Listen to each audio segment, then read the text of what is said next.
one. We are waiting still a bit of in order to see more people coming in.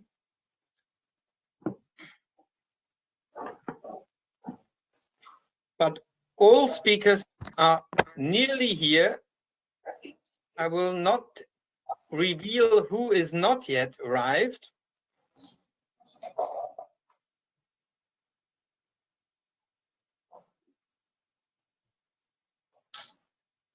Could I ask all speakers to switch off the microphone except of Molly, who will then start?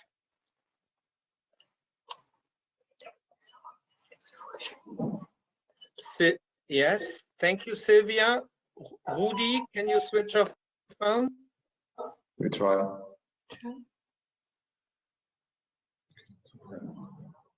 Your microphone has to be muted.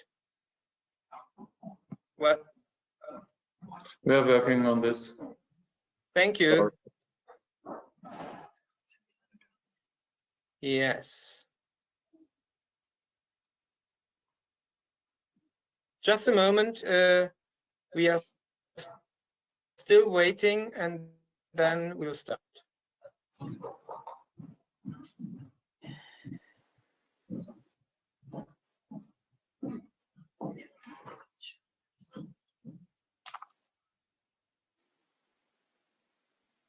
Okay, it's 7:03. We will start now. Very warm welcome to this webinar. This webinar called European Corona Conference brings together some of the finest speakers of the Greens all over Europe, and you will be thrilled by hearing the different experiences around that crisis. Crises are always moments of despair, but also moments of opportunities. And therefore, it is important, beyond the debates we are having every day, how to protect the lives, how to organize our health systems, to discuss the consequences from this crisis. And they go much further than just being pure health issues. The health issues are already important, but what does this crisis with our societies? Do the disease does not create new inequalities, or do we experience a stronger feeling of togetherness? What about climate protection and the biodiversity crisis? Are these being forgotten about, or will we see climate investment as the big chance for economic recovery? And also, what does this crisis, this corona crisis, do with nationalism? We have seen some very much national reactions to the crisis. On the other hand, we see the European necessity to act together, and more European integration is running, even if we had another failure of the Eurogroup today. And lastly, what will it do with our democracies? Will authoritarianism and populism succeed in the crisis, or will citizens gain new confidence in the state and in democracy's ability to act? These are some of the questions, but we want to hear from different experiences in different countries. And therefore, please join this green debate all over Europe on the corona crisis. We had 2,700 registrations. This is just incredible. That is much bigger, much more than the largest green event of which I know. I would like to thank the European Green Party and of course the Green Group in the European Parliament for helping spreading that event, as well as all the speakers and many activists who have helped making that possible. And of course, we want to make our voice heard. And therefore, it's important, if you hear something which is inspiring to you, just type it down and Twitter it, Facebook it, Instagram it. Use the fancy pictures which you can get from your screen and use it in order to bring out the message. You can also use the chat function. The chat function allows you to give your comments, and you can also ask questions. And we will try to deal with some of the questions in the end. But of course, having so many speakers from different countries means that you cannot all be listened to, but you will get a great evening with a lot of inspiration and learning and skill sharing. Also, we would welcome if you write in the chat what ideas you have, what the Greens in Europe, what the Greens in your country should be doing, what we can do with civil society and businesses. So if you have ideas to share, please do it. We will read it all and take it into account. Myself, my name is Sven Giegold. I'm the spokesperson of the German delegation in the European Parliament, and I have a long-running webinar series, and therefore I came up with this idea. But now I try to shut up, which is sometimes rather unusual for myself, and I give the floor directly to the United Kingdom. Molly Scott-Cato, we have not forgotten about you. The UK belongs for us and belongs always to Europe, and therefore you should start first. What is the experience of the UK in this crisis? What do you want to share with us? Molly, you have the floor. It's lovely of you to let me go first, Sven, and it's really nice to be treated with that respect, because there's many of us are still strongly pro-European. So I think what we're experiencing is a real vacuum of leadership, and it's tremendously unsettling when the person that should be leading your country through a crisis is actually himself hospitalized because of carelessness over, following his own advice, really. And I think we've seen that we have fantastic scientists and really great health service workers, but they're being completely let down by the politicians. So really, I would say the first thing is continuing political crisis and failure of our politicians. But to come to your questions, because 5 minutes is not very long, so I'll try and whistle through. On the question about inequalities, I think it's very clear that this health crisis will expose pre-existing inequalities, and we have to use that to challenge and to make sure that our societies come out of the crisis really addressing those inbuilt inequalities that we have. And I think we're going to see that societies that are more unequal will suffer much worse in this crisis, as well as societies that are badly governed. And we will also see that the particular groups in our societies who have all sorts of multiple deprivations will suffer worse. And we have to use that as a springboard to tackle inequality. On climate, we're not allowed to use the word opportunities about coronavirus in Britain, but I would say that I've thought for a long time as a green economist that it's going to be really difficult to bring about the radical change that we need without a wartime situation. If I look back at my country, the times when we had really radical change was following a war. But coronavirus to me feels like it's a war without a war. It has all that radical potential, enormous amounts of change, social change, cultural learning, people being broken out of their normal assumptions. And I think that gives us an enormous opportunity to move on to tackling the climate crisis. Herman Delli, who's a famous ecological economist, said that the problem with turning your economy into a sustainable form is that it's like converting an aeroplane into a helicopter while it's still in mid-flight.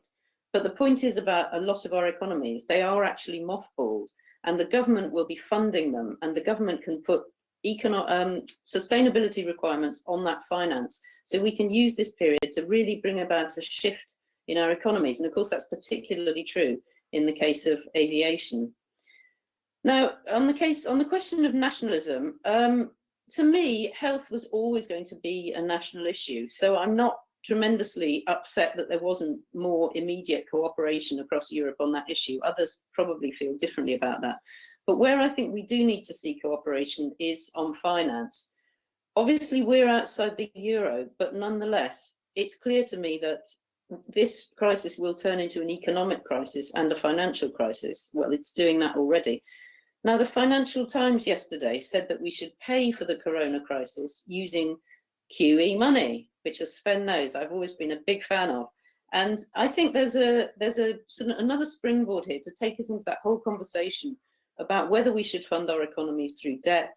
We're all going to be in debt right across the world, and that gives us an opportunity to be really ambitious about reorganizing and re-regulating our international financial system, going back to what we did in 1944, but doing it better. Again, that idea of coming out of the war, coming out of that debt, and actually bringing about major, significant change through international cooperation. It's ambitious, but I think as Greens, we should push for that. And finally, on nationalism and populism, well, we're seeing the populist leaders utterly fail across the world, whether it's Boris Johnson or Trump or Bolsonaro.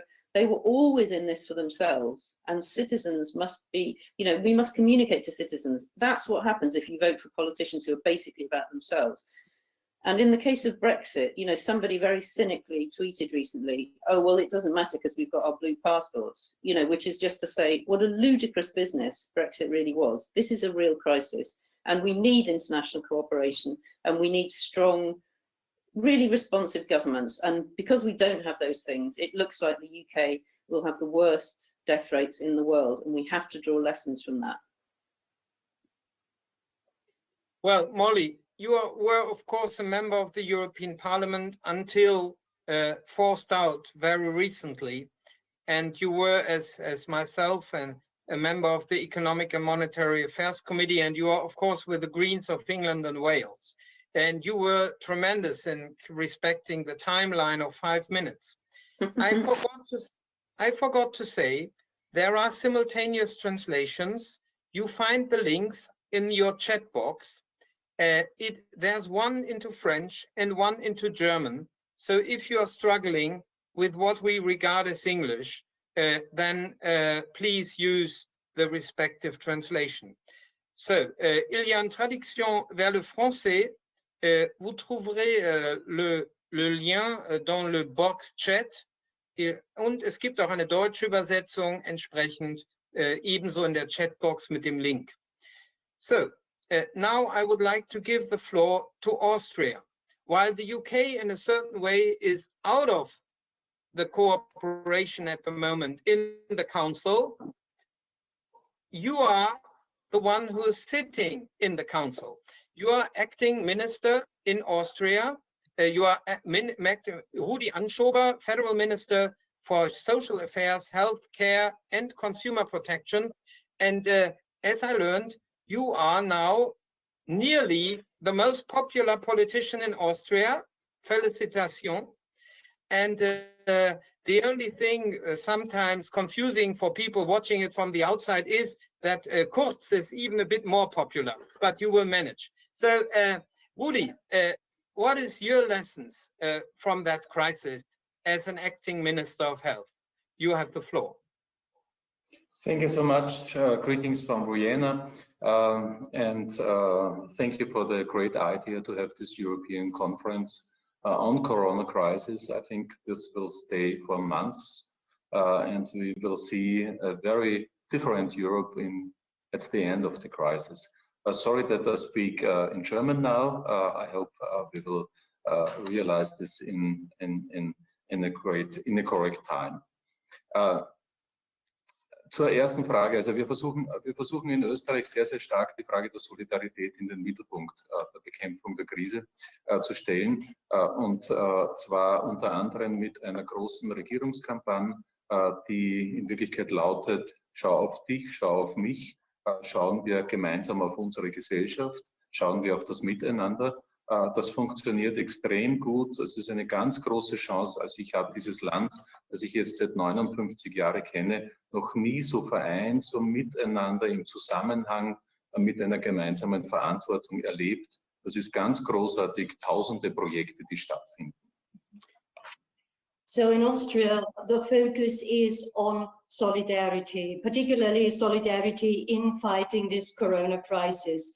The government has launched a major campaign, and the campaign says, focus on you, focus on me, focus on society. And the campaign is very well received and also very well respected here. So for us, this is a huge opportunity. And I can tell you, I've known this country for 59 years now, and never before have I seen Austria so united. So this is a huge responsibility everybody is living up to right now.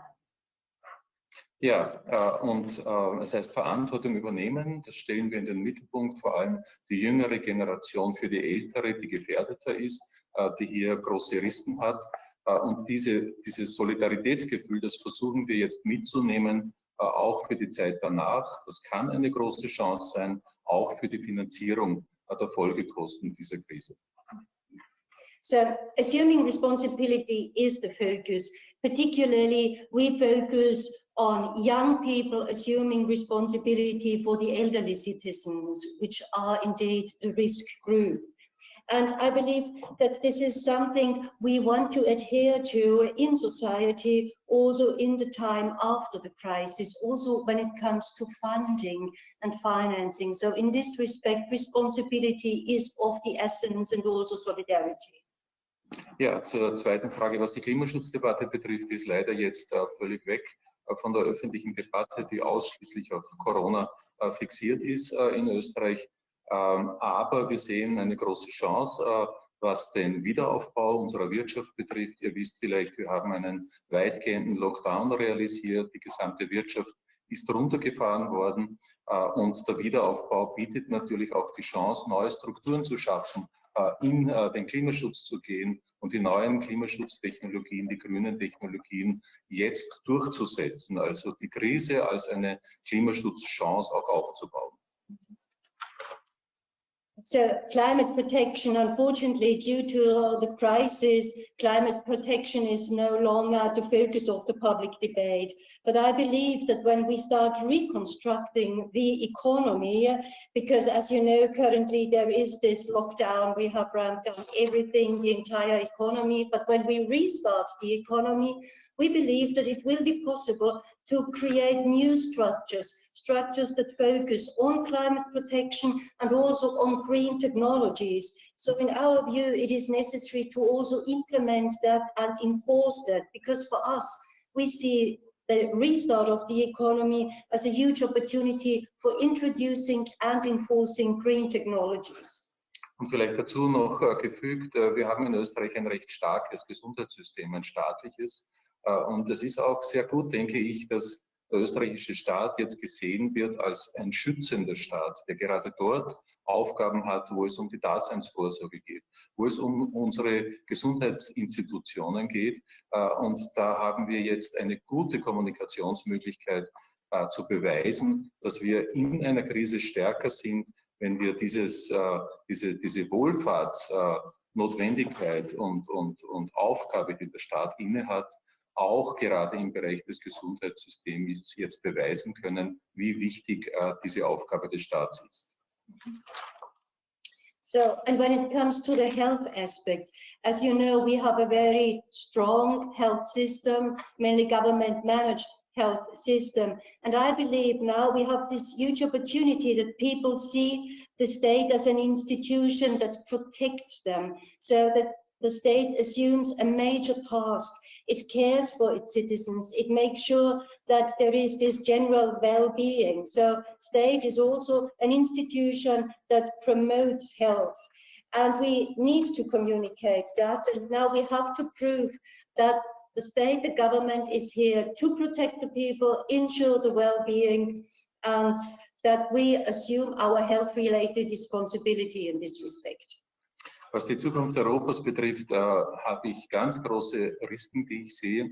Ich denke, dass das viel zu nationalistisch angegangen wurde im März, als jedes Land, jeder Staat in Wirklichkeit seine eigene Strategie umgesetzt hat, es kein Miteinander, keine Gemeinsamkeit gegeben hat.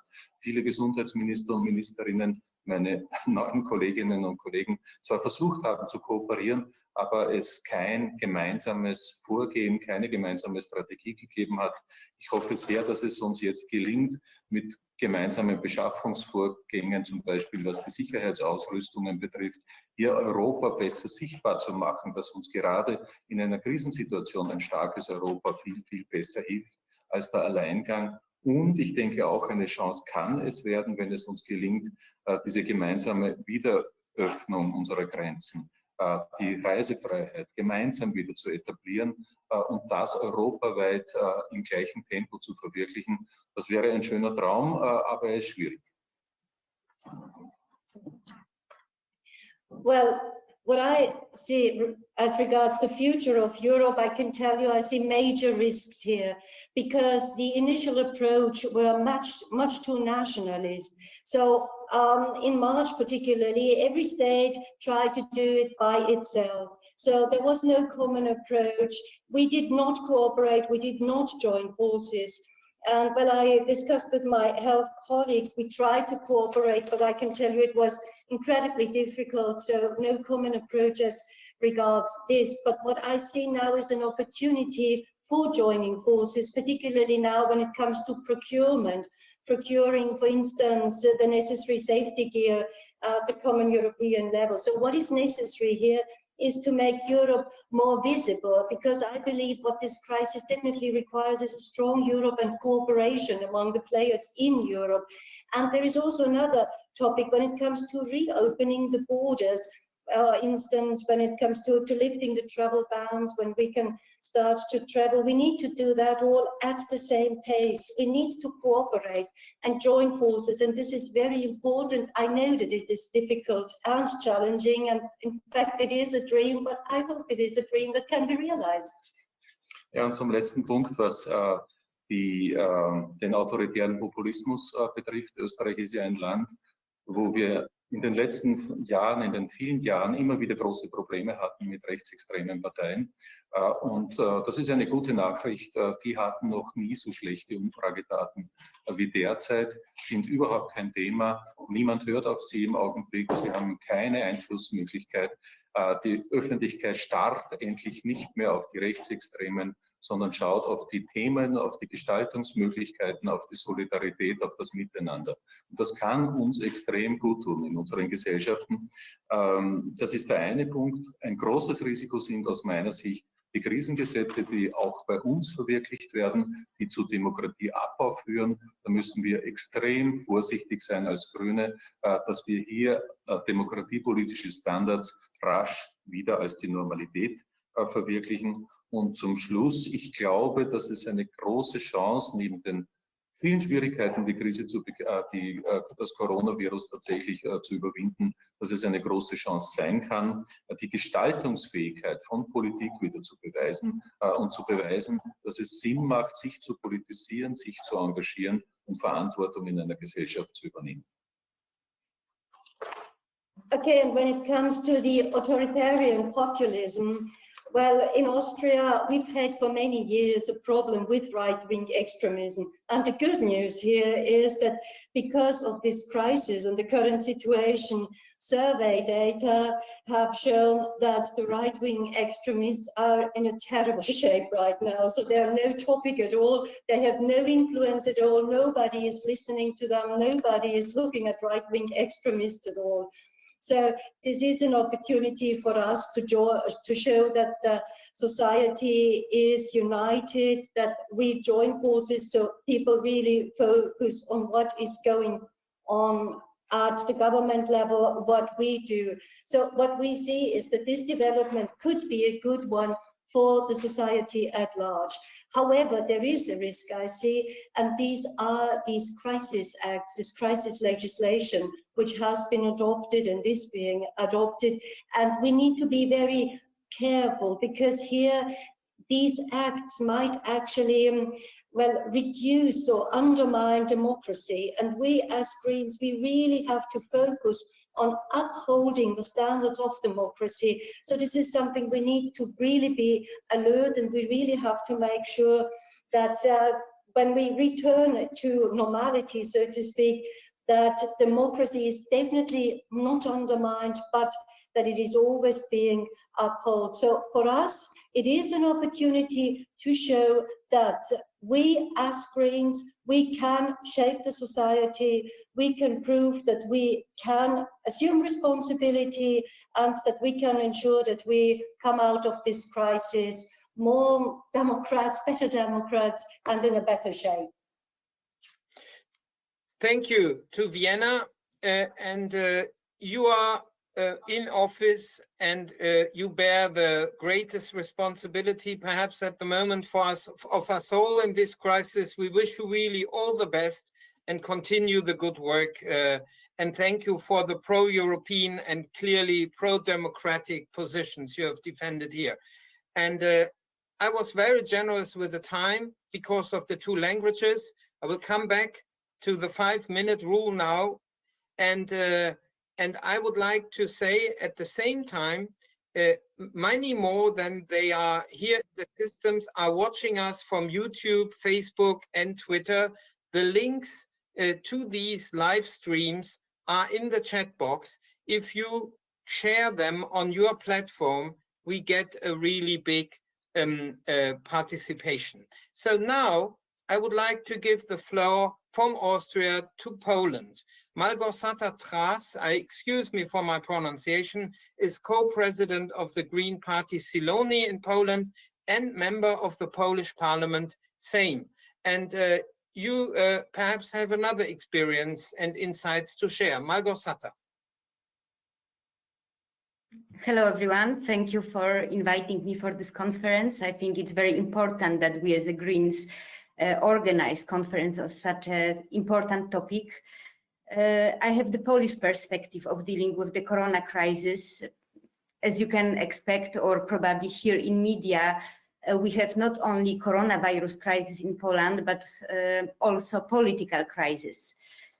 Mostly because of the incompetence of the Polish government.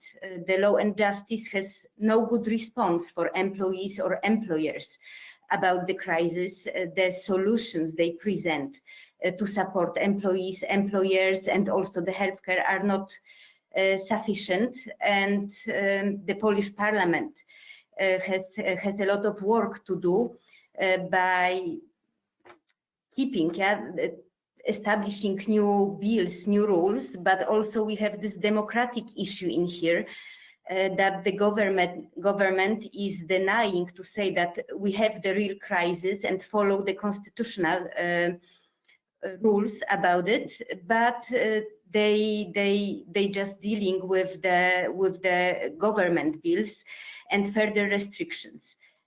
So it's very difficult time also because we have upcoming presidential election in Poland. The presidential election is planned on 10th of May.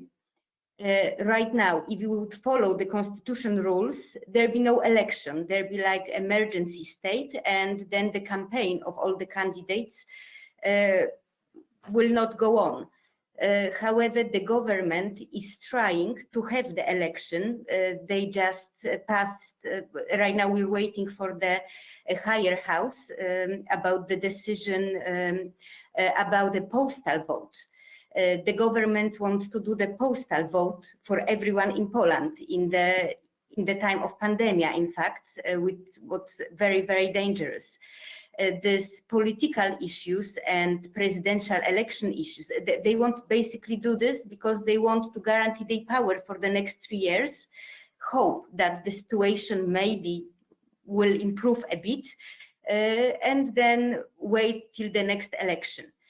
It's an extremely difficult situation because they want to take the risk on the health, of the voters, of the administration of the post offices, the election commissions, and this political crisis is influencing as well the society.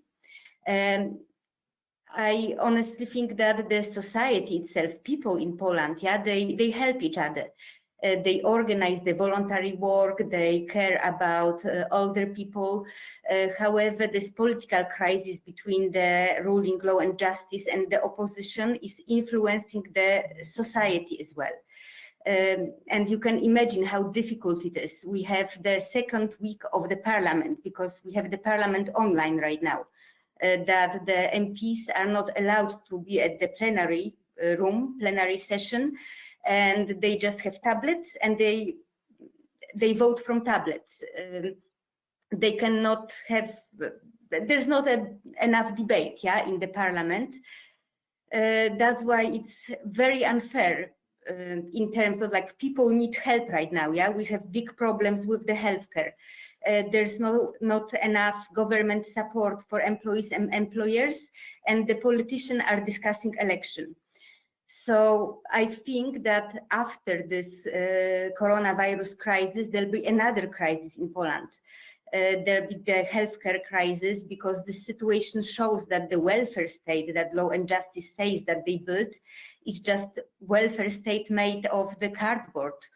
so really not efficient, then we know that there'll be a tragic economic situation in Poland, and then further polarization of the society based on the election and also about the mood towards European Union, because the narrative of the government is like the European Union is not supporting us enough in this crisis.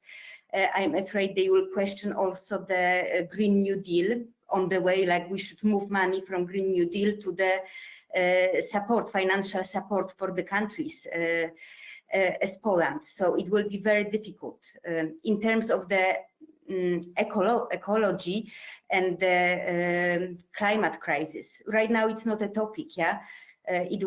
It took us like over 30 years to put the ecology as one of the priorities and the climate crisis in the topic of the public debate. Right now, of course, the economy is most important for people, but we already know that during the summer we will have lack of water, problems in agriculture. There are already fires of forests, so the topic will come back. And I think that we as Greens, we can just share this knowledge and say like, listen, we know that there's a lot of crisis, yeah, but we should focus on climate change as well, because without water, with the fires, with blackouts, yeah, of the system based on coal, we cannot manage further and we need to create green new jobs, and fighting climate crisis according to the Green New Deal is an opportunity for us. Dziękuję. Thank you. We know how difficult your work in Poland is and how important it is, because without Poland, it is difficult to get things decided, in particular when it comes to climate. We wish you all the best in these difficult circumstances, and thank you for sharing that experience with us. Now we are listening to Michael Bakas. He is the spokesperson of the Greens in Greece in Lesbos, and is a human rights activist. We have campaigned a lot on the situation as Greens in Europe, on the situation of refugees, also on Lesbos. Now the corona crisis is making a difficult situation even more difficult. Michael, you have the floor. Thank you, Sven. Thanks for the invitation. Everybody understands when we are talking about inequalities that after so many years of economic crisis in Greece, Greek health system is suffering. To give you an example, we have only 6 intensive care units per 100,000 people. That's a number that's very low. In Greece, we were lucky that we had early restrictions, and probably that saved us till now, and we have good numbers about the corona crisis. Greece traditionally has strong family bonds, and that helps us not letting anyone alone. Solidarity is also shown by groups to people suffering more, like homeless and very poor people. But we understand that this cannot be enough, and inequalities are increased. As always, poor people have more problems across accessing the health system, staying in quarantine, etc. Refugee issue is also crucial, as the existing camps, doctors, NGOs, and refugees consider that measures against the spread of the coronavirus are lacking, as people live in overcrowded spaces with little access to proper health services. Only here in Lesbos, we have about 20,000 people living at the camp of Moria in very bad conditions, and about 1,000 unaccompanied minors at this camp. We are still lucky that we have no cases here at the camps. There are some cases at the mainland of Greece, but if we have one case here, and everybody understands that this will be a very big problem under these terrible hygienic conditions of the islands. Talking about the next day and climate protection of the environment, we understand that financial numbers will be in a problem for Greece. GDP will fail. We had a prediction about 30% drop, and will be also a big problem in tourism industry. That's about 20% of the Greek GDP. And about 1 million people are working in tourism. So then there's a big fear for the next day, as we have the experience of the financial crisis all these years. These days, to give you an example, we are facing a real problem as the government is trying to pass a new environmental law, and a lot of parties, our NGOs are against that because it will decrease environmental protection and biodiversity in Greece. As we know that non-sustainable investments, they would like to run, and this cannot be run under the current law. Probably we'll need the Green Party and at the European Parliament to go against that. As this is a question crucial for the next day, if we will make new start on a sustainable base, or will make again new faults, as the lot of actors like politicians, investors will think that the environment is an enemy of the development. And how about also climate change? This is also a question. If the governments will still work to deal with climate change, or they will use the economic crisis, the financial crisis that will come to work less for climate crisis. Talking about nationalism, this is a big case, and I'm not very optimistic, as that it seems that the EU hasn't shown strength and to move united with solidarity.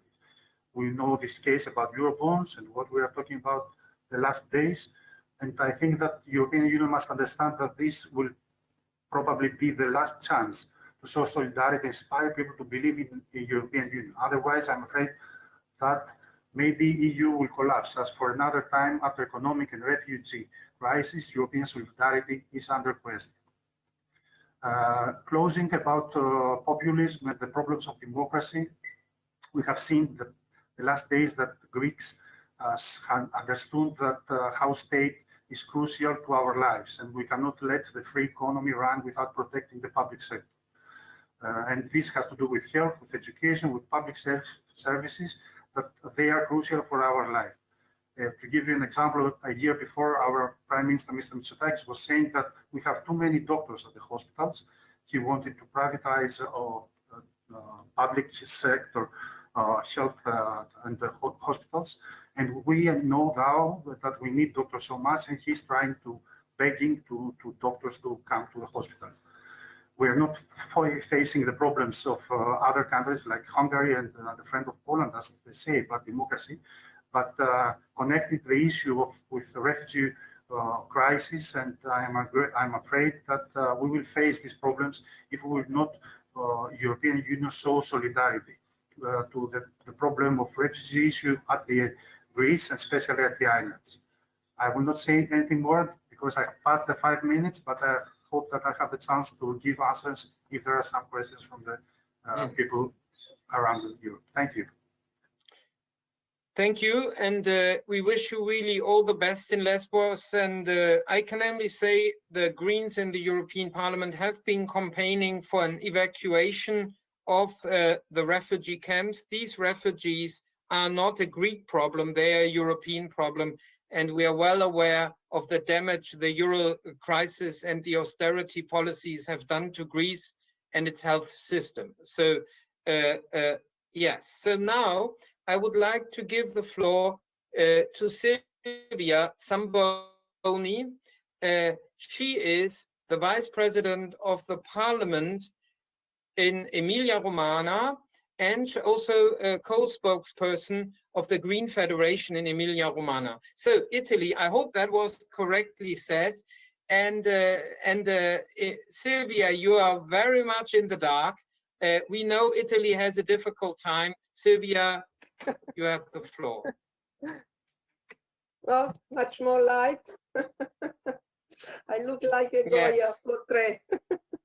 So in Italy, we see that the coronavirus epidemic is having a different impact on people, since, as already the representative of the British Green Party said, it exacerbates existing social and economic weaknesses. The capacity to tackle, for instance, the so-called social isolation, social distance at home, depends on people's starting material situation, home comfort, access to food and medical care, age, existing health condition, old and disabled people and poor family, or people who have now lost their job and income, face, of course, more problems. Thanks to thousands of volunteers, both Catholic and not Catholic, solidarity initiatives are still ongoing. Besides, both the national and the regional governments are engaged to help the most vulnerable subjects. It should be the occasion also to have more ambitious targets. I mean, what we are discovering now should inspire us in the future to solve also the social inequalities. Another point that I also raised in my speech in the regional assembly is the question of air pollution. How much air pollution could have played in the explosion of this disease? I mean, we think that in the Po River Basin, which has one of the most polluted air in Europe, the lungs of people are under a very bad pressure, and therefore this could explain why in northern Italy the disease has spread much more than in the rest of Italy.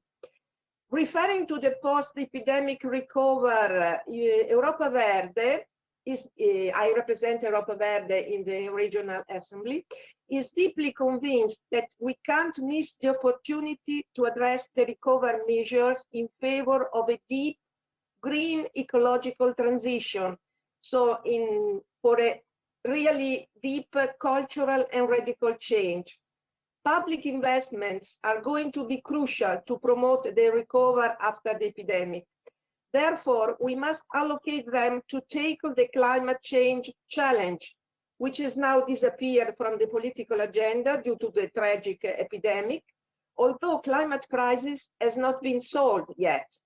And it will bring us more economic problems, not only health problems, if we don't tackle this challenge. Therefore, we are committed to address public investment to boost sustainable mobility infrastructures, green and circular economy, organic agriculture, energy transition in every field. This must be the pillars for the recovery, and this what I said also today in a meeting with the representative of our regional government. Coming to your last question, in Italy, the confidence in Europe is dropping down very, very fast because of lack of solidarity, because of political position against Eurobond, for instance, in Holland, Germany, and I think also in Austria. This position favored the Italian right-wing anti-Europe parties. Referring to the democracy, the Italian and the regional government, under the pressure of the disease, have acted and are acting by means of decrees instead of laws, which could be seen as a wound to democracy. Anyway, in Emilia-Romagna, for instance, we have twice in a week a direct confrontation with our government, regional government, on the means, on the measure to face the epidemic. Referring to, on the contrary, the Italian government has gained support in the opinion polls. So, despite the use of decrees, it has gained confidence. Anyway, the true point is that no single state can win alone the battle against the epidemic and the economic recovery and economic consequences of the epidemic. If the European market and community collapse, also the states, the European states, who think today to be strong enough to do alone, will face problems. If Europe does not find a common supportive basis to act united, populism and right-wing extremism will win in Europe. I think that we need another Mario Draghi who said we should do whatever it takes. The Greens in Europe must stand for a supportive approach for the states which are now in more difficulty, but which belong to a community, and thinking that no one will win alone. Grazie mille. Thank you. And we know in which difficult situation you are, in particular in Italy and in your region. We wish you all the best, and that the health system can soon be coping again, and the number of deaths is reduced. And it is horrible to see these pictures from Italy, but also from Spain and other countries. We have launched together.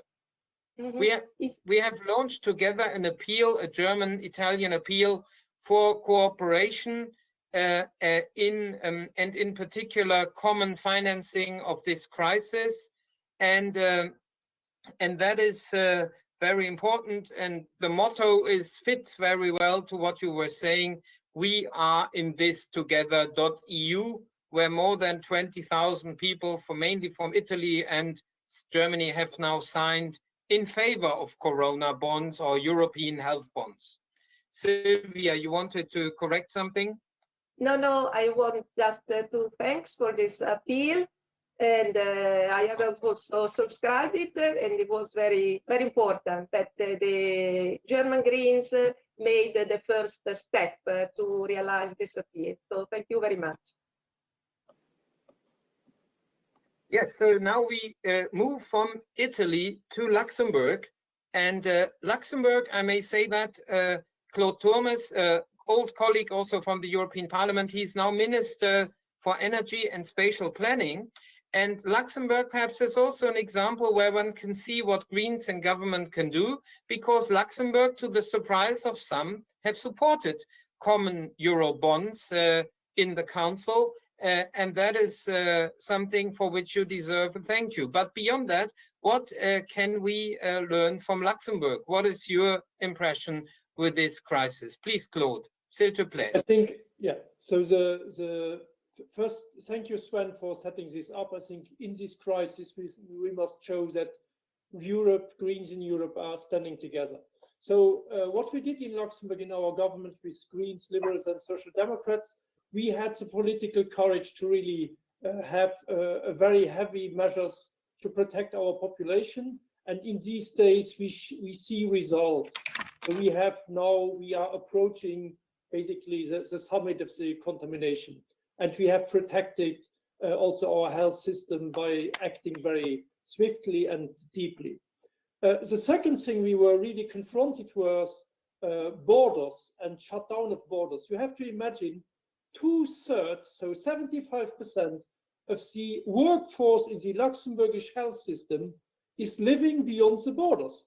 So when in Germany, in France, there were discussions to shut down the borders, we were basically confronted with the end of our health system. So, and luckily, especially France was not closing borders, and we still have some issues with Germany, with the German Minister of Interior.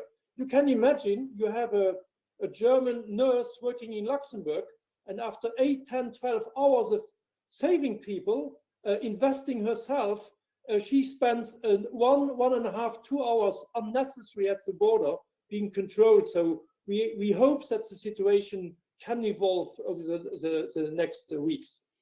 So now, and I'm proud that Baden-Württemberg and Luxembourg were with governments with Green participation were the two first governments to accept heavily infected or heavily, let's say, Corona patients to our hospitals. And this kind of solidarity beyond the borders, I think, has helped to turn the tide. So these governments who are ready to help other governments in this very difficult situation. And I'm proud that we in Baden-Württemberg and Luxembourg, we were among the first governments to push into that direction, showing in other symbols and closing down borders. Now I think the next solidarity must be on financing, and maybe one question to Bas Eickhout who will come in later. Can you explain why the Dutch finance minister was so stubborn this night and has prevented an agreement. I think Germany was ready to accept the measures which were on the table this evening, and Dutch finance minister almost on his own blocked. So how is there a big majority in the Dutch population against this European population, this European, let's say, more European solidarity? So I think it's important that Bas gives us something on that. And then on Corona bonds, I think as Greens, we help our government to be in favor of that, and that's a battle which is still, of course, ongoing. And we should not forget about Africa. I think these countries have really much less resources, and I hope that we can also bring some resources to these countries. Then to the bigger political picture. So I think Corona, there will be a pre-Corona politics and politics after Corona. And the difference will be state intervention, which was basically not well seen over the last 30 years, where neoliberalism, deregulation dominated. State interventions, the state as somebody who protects, like Rudi said it, our citizens now understand better if you have a state-run public health system. That was a big asset in this crisis. So state intervention will be more important. And the second thing which will change is these completely globalized supply chains in industry. So for us as Greens, I think this is a big opportunity, because we believe in strong states, in regulation, and we believe in a certain amount of relocalization of industrial supply chains.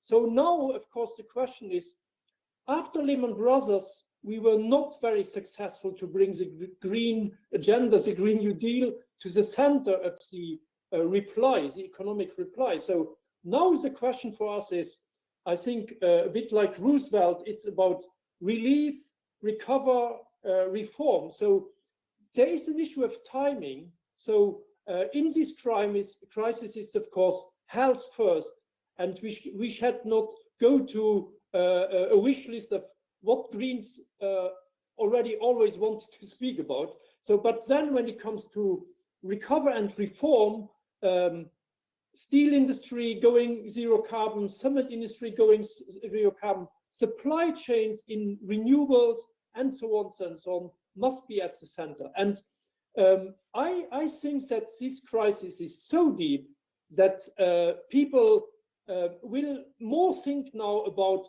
what is important in life, what makes sense in life, and political courage is rewarded.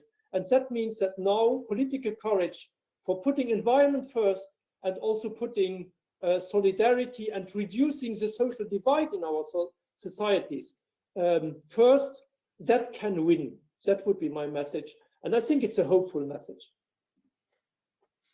Thank you. Merci beaucoup, Claude. And I will, of course, hand over your questions to Bas later on.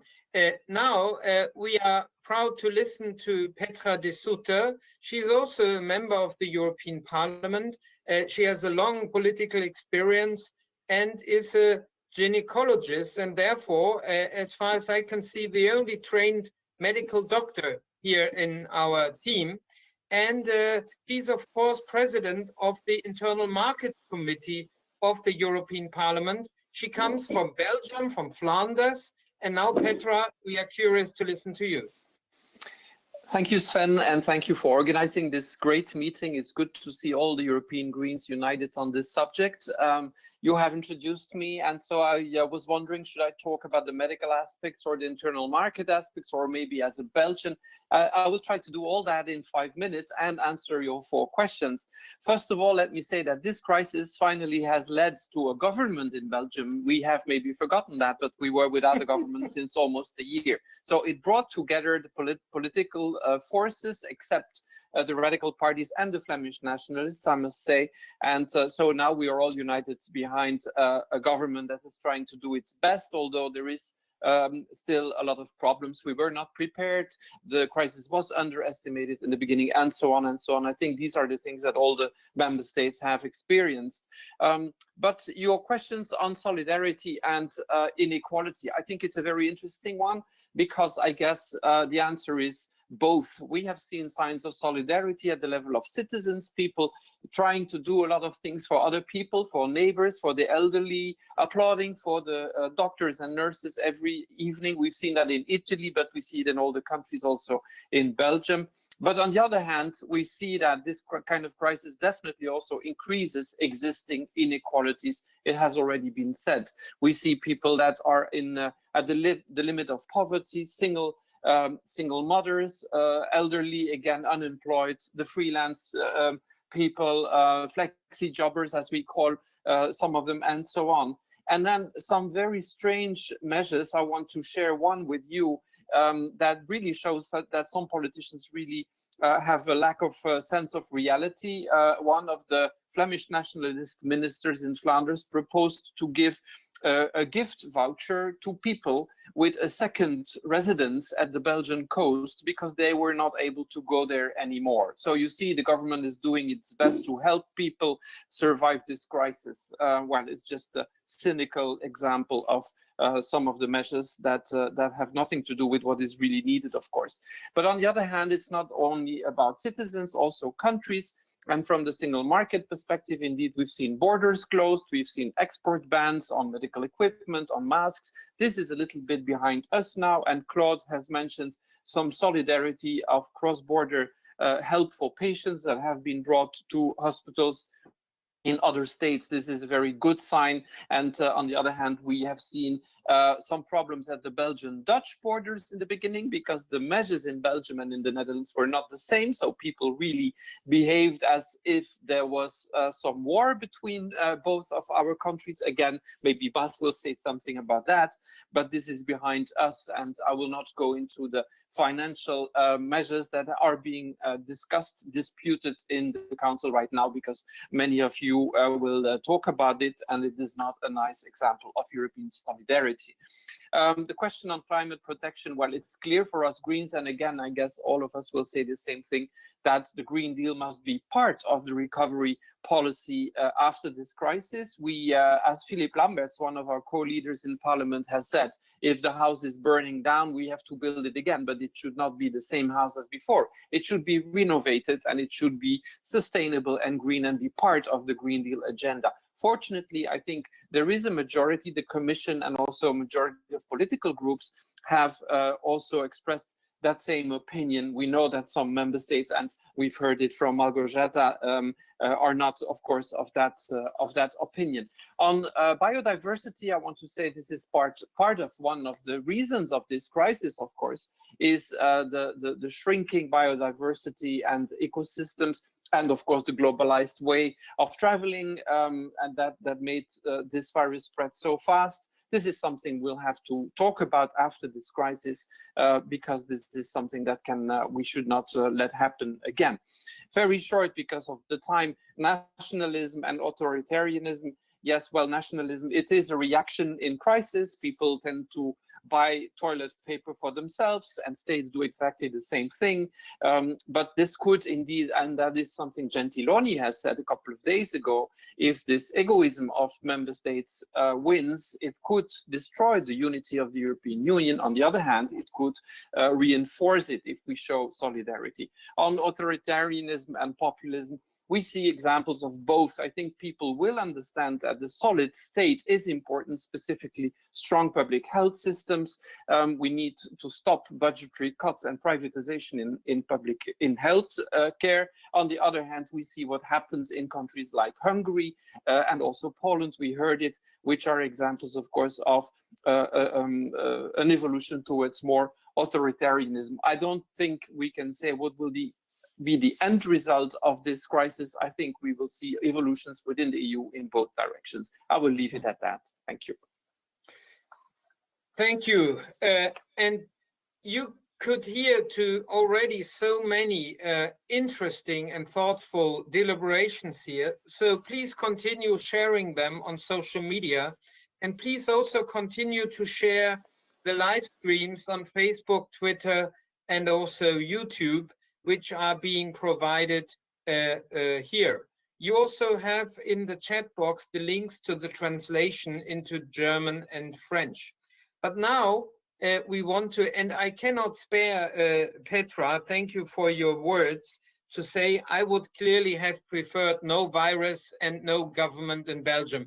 But I leave that aside and give now the floor next, of course, to Ville Niinistö. He was formerly minister in Finland for the environment, now member of parliament, working on industry issues, but also economic issues. We are now curious to get your view, and perhaps you can explain us some of the Finnish resistances to some of the solidarity measures which we so urgently need. Ville, you have the floor. Thank you, Sven, and it's a pleasure to join this debate and see all our dear colleagues from all around Europe working to address the corona crisis and keeping up European green solidarity in this moment, because that kind of solidarity across national borders, that is very much needed in solving this crisis. And maybe I will start with the Finnish domestic situation, because that's something which is interesting for all of us, that how our own nations react and what are differences there. I think there are a few things that from the questions that Sven asked us that show that in a crisis like this often countries kind of like underlying tendencies come up to the fore. And in Finland, underlying tendencies include continuous preparation for a horrible crisis, because we have experience of the Second World War being in the Winter War against the Soviet Union alone at a time when the rest of Europe was not yet actively under war situations. And since that experience, being left alone in that war, Finland has always maintained, for example, emergency supplies, which other countries after the Cold War have now more or less scrapped because of the internal market and cooperation within Europe. And now suddenly we are in a situation where those emergency supplies, including masks, for example, come into use. So it's interesting that these kind of preparations should also be taken into consideration in Europe, that we have to have a joint European approach to these things. So this is the domestic approach, that a lot of the things that are good in Finland have increased the national solidarity in this crisis. The reaction has been that the government, which is a center-left red-green government, has become more popular. So we haven't had a populist reaction. It's been more like the populists in opposition have shown that they have nothing to offer when there is a serious crisis. So their popularity has gone down. But I think in a way, in most European countries, the crisis has increased existing tendencies. So where there has been a more or less semi-authoritarian tendency, like in Hungary, this crisis has been used to promote that. And in those countries where there's been a different government, they've had a chance to show that we can also govern, and that has worked well for the Greens in Austria and also in Finland. But still, I would like to mention the things which I'm very worried about, and also in the Finnish reaction. As a member of the industry committee in the parliament and also working with environmental issues, I think it's very clear that the first reaction was very national.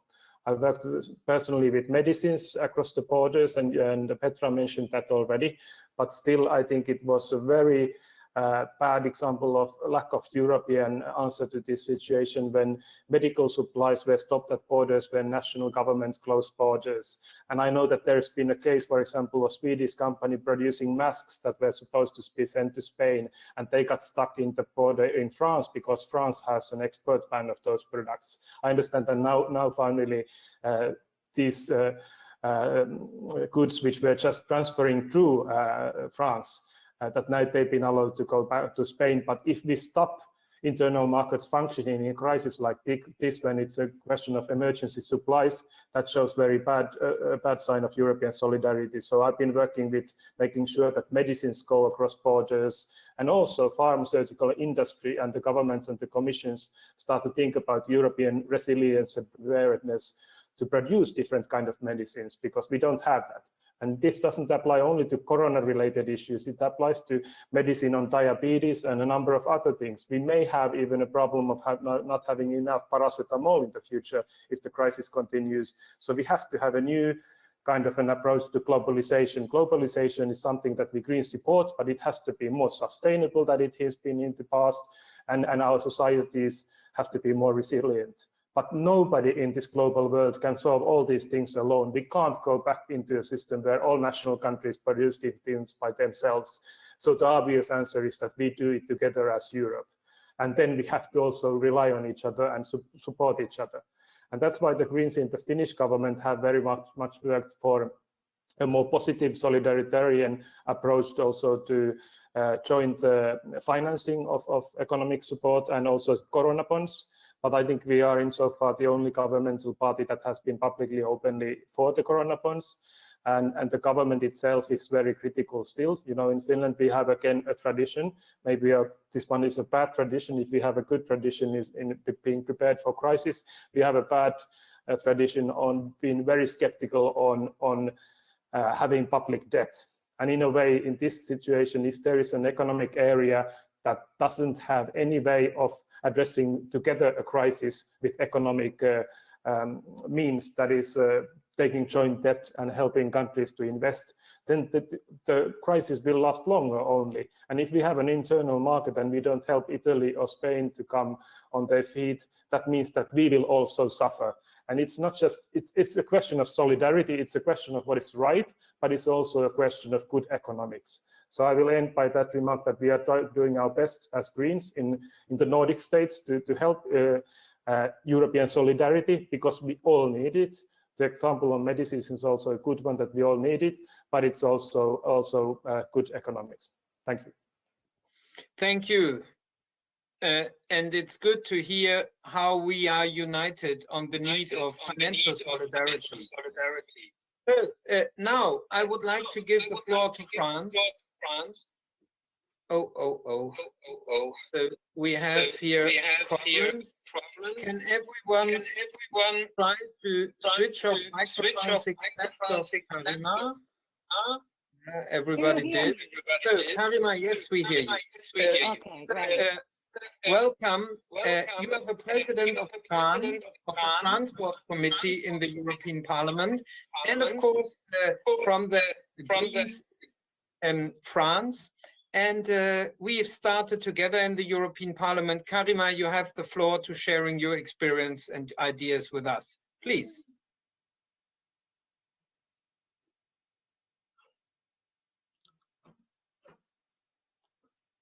Karima, I just had Okay, that's right. Dear all, thank you for participating to this webinar of the coronavirus crisis and for being interesting in the way forward. This crisis is of major importance. The EU has indeed never faced such a pandemic in its story. Not only are we facing a health crisis, but also social and economic crisis. That is why it makes the coronavirus pandemic violent and extraordinary. In France, holding the first round of the local election was an absurd decision given the health crisis. It witnessed the lack of competence and political action, and will in this crisis, the health system has continuously been affected by swap policies over the last decade, and we will see now the result. We need ambitious health policy. The health system should be provided with the appropriate means to save our life. Is very important. But I would like to insist on several key points. When it comes to solidarity, the situation is contrasted. On the one hand, I'm very impressed about all of individual initiatives that has been implemented by the European citizen to support the healthcare system or the neighbor and so on. On the other hand, when you have looked at the policy and the EU action, you are also, I believe, impressed, but in a bad way, because we indeed need solidarity mechanism to support the most affected country, such as Italy, Spain, or even France. But the European leaders are still thinking only about money and only about a national interest. This is absolutely not the idea the Greens have about the EU.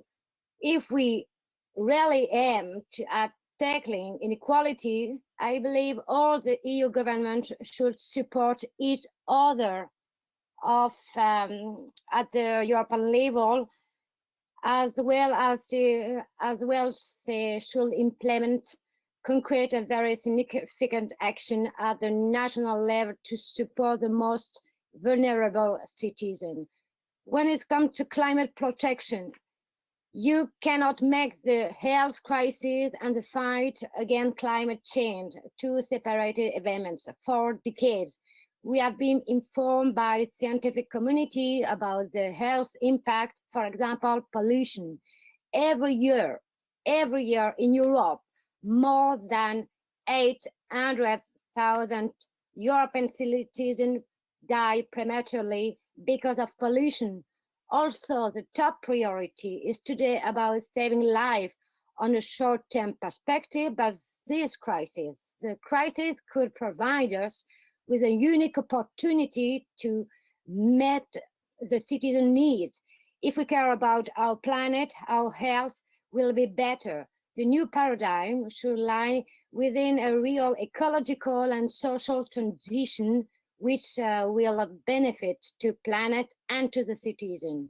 And now, therefore, as the chairwoman of Transport and Tourism Committee, I would like the political decision makes to lead concrete proposal to make our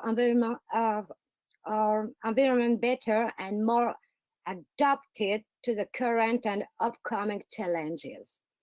We should fight against over-tourism, which cause massive damage to the environment and to our health. Responsible tourism is the appropriate answer to the coronavirus crisis. The EU should set up a strategy on the green tourism, which should be respectful to the nature and the people. The current crisis has also brought some light on relevant practices in the field of transport. The ghost flights were absurd, and that's why we needed the update to current text, as well as we must revise it later. The transport chain also face challenges and it should turn into efficient and green journey. So please, people. So here are some examples about what the EU needs today and the future. But the future, we need you. We need you about not only the health, but the nature, because we are in the same planet. Thank you.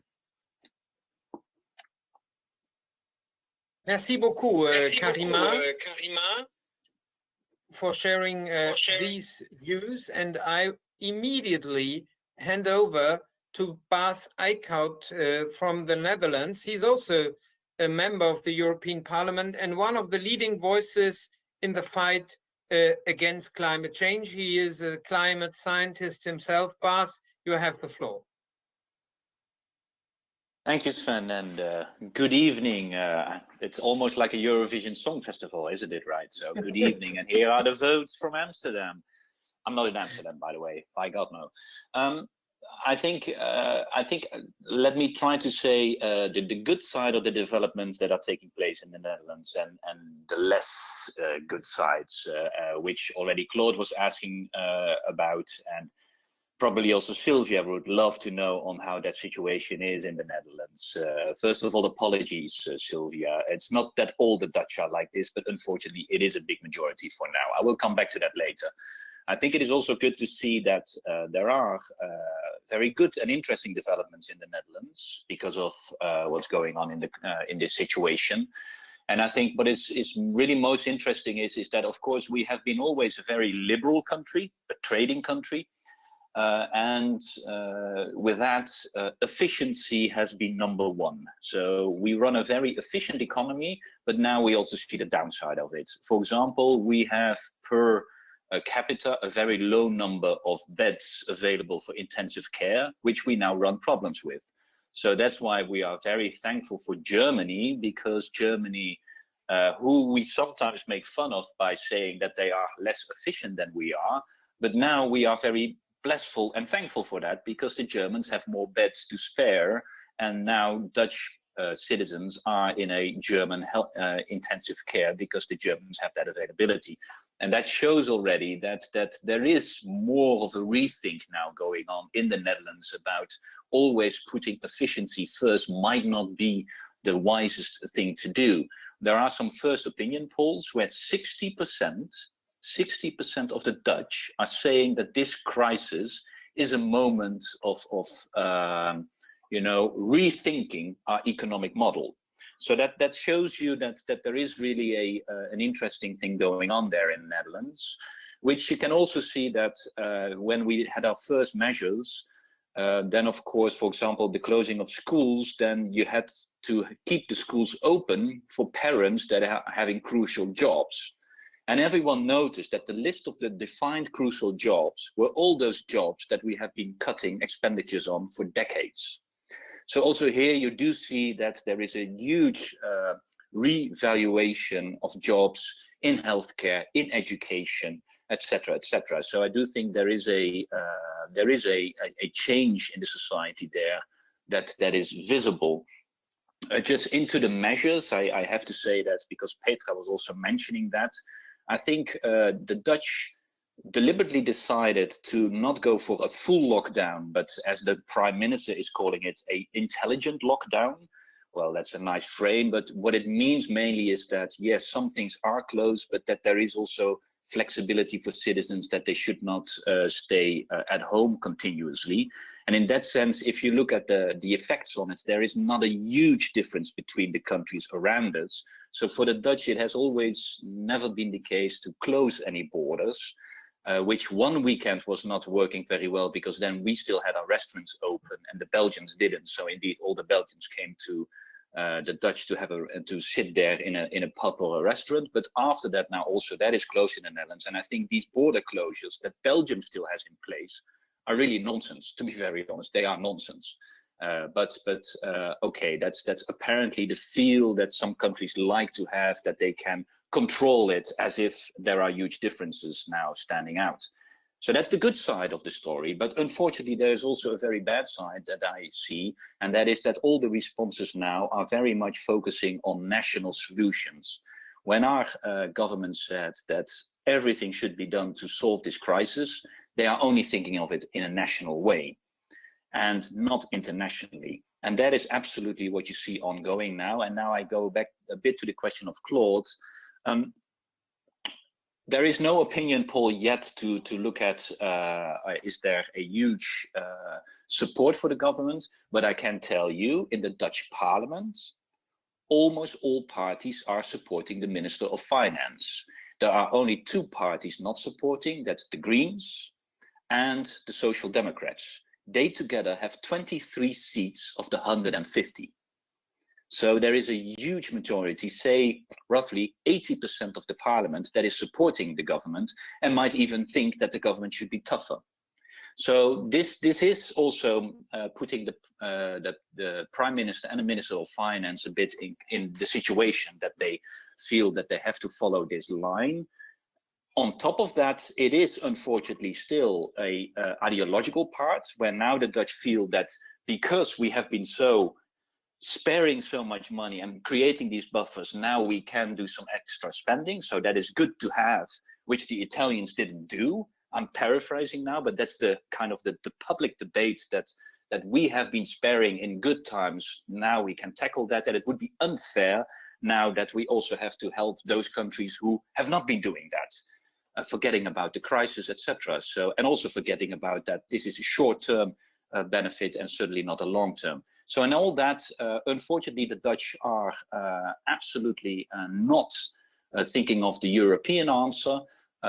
It's even getting worse because the Minister of Finance tries to become the party leader of the Christian Democrats and is hoping to become the new Prime Minister.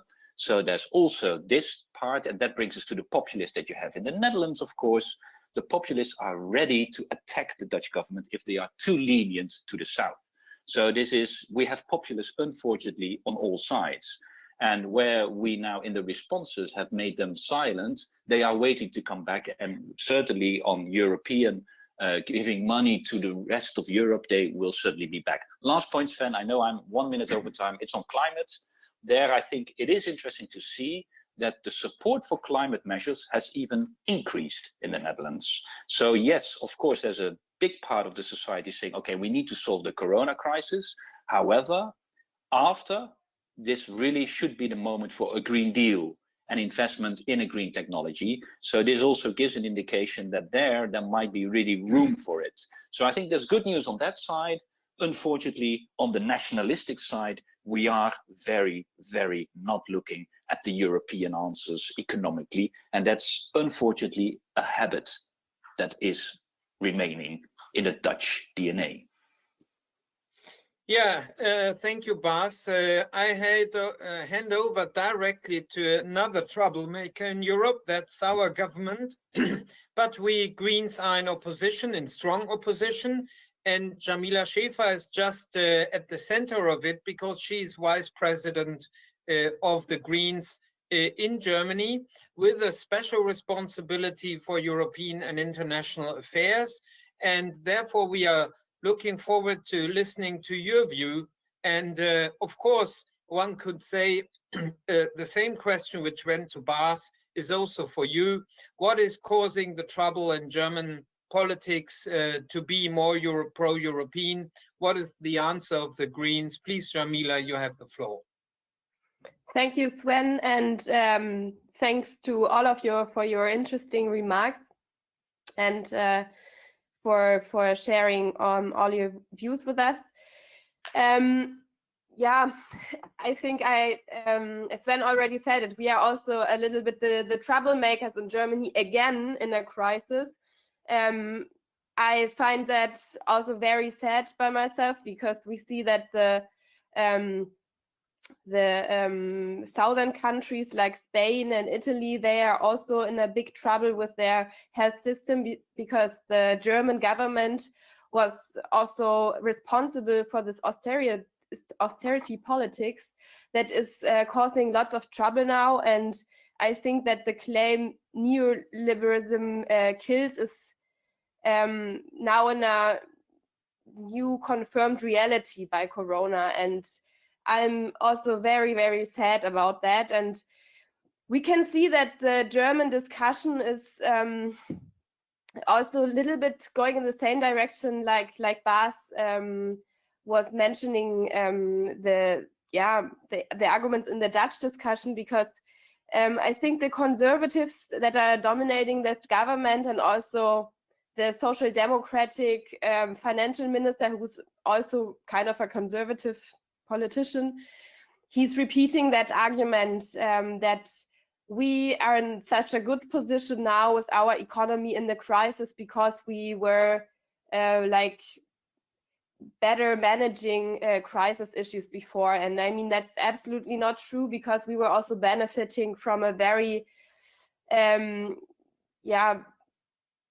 self and not really on solidarity focused way.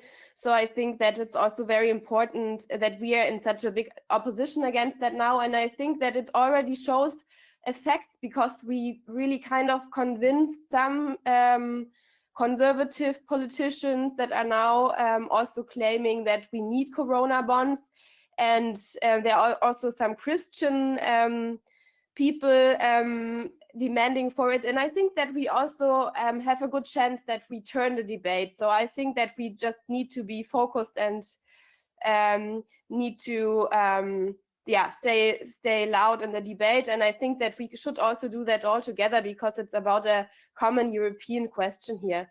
And I think from maybe a more general point of view, we can see that this crisis shows us again that we are living constantly in uncertainty and that we can have an impact, but we are also dependent from worldwide development. So, and also biological processes that we are part of. So I think that it's very necessary that we reflect that fact, because only then we can make emancipatory politics. And I think that it's quite open who will benefit from that crisis, because on the one hand, that's what also Petra, for example, mentioned, that existential fears can bring points of references to egoism and small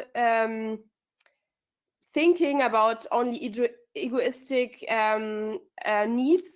And that is something that we also see on a very small level with people who hoard toilet paper, for example, but we also see it on a bigger level if we, for example, look at the German financial politics and also the national egoism that was, yeah, in the beginning of the crisis, very, very strong. So I think that we need to see that it's open, but it's also like a challenge to benefit for, or to use the crisis to show which benefits brings progressive politics and solidarity, and how important it is that we can rely on each other, not only on the neighborhood, but also as a global community, and that it's very, very necessary that we care for a common crisis resilience as human beings. And I think that's why we really need to show why it's also because inequalities are getting bigger and bigger about from that crisis. It's really important that we show that it's a common challenge for us as a global community to tackle that. And I think what is also very important is that we look at this logic of profit maximization, that this really damages our resilience to epidemics, for example, but also, of course, the resilience to climate changes and also other global processes. So I think that we really need to have a long-term discussion going on. How can we ensure the supply of basic needs without being dependent on growth? And I think that is something that we really have to discuss. And I know that there are also frustrating moments because, I mean, the European Union is one of the anchors of multilateralism. And what we are facing right now is that even the European Union is struggling within the European Union to find cooperation and solidarity as leading principles. But I think that we can also really shift the debates about that, because I think that this crisis also shows how good it is to solve problems together. So what I'm saying is that we need to see the threats, but also we have to concentrate on the positive things and also on the chances, and to explain how the advantages of forward-looking politics, of sustainable politics, make us more resilient to crisis. And I think those are the things that we have to catch now. Thank you. Thanks to Berlin. And I would now like to give the floor to Ernest Urtasun, who is from Barcelona and vice chair of the Green Group in the European Parliament. Now, to everyone to prepare, I will give the floor to a number of people to speak to us, but very briefly. And so you can prepare for this by using the hand symbol. I will then see that you want to speak and try to give a whole number of you the floor. Ernest, now I'm curious to listen to you. We have been working together on economic policies in the Eurozone for now 10 years. And I have to say, I'm proud that we always found compromises, which together with other colleagues like Philippe and Bas and Molly and Eva Joly and many others, now the new French colleagues, which were able to form united economic responses by our group, which I think is quite unique in the European Parliament. And Ernest, you have the floor. Barcelona, we have seen you suffering. What do you have to tell us? No. Microphone. Yeah. Thank you, Sven, for organizing this, and everybody for being with us. It's a fantastic exercise to listen to everybody from different corners of Europe. As you know, in Spain we are suffering a lot.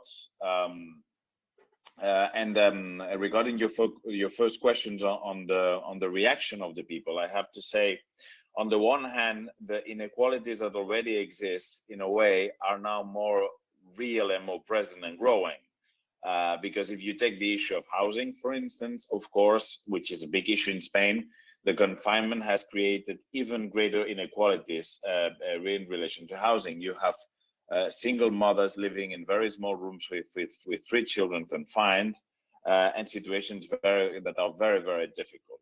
Also, if you take, for instance, the issue of schooling, we are now asking people to teach their children at home. Of course, this creates another growing inequality because there are parents who have the resources and the capacity to do that, and others who don't.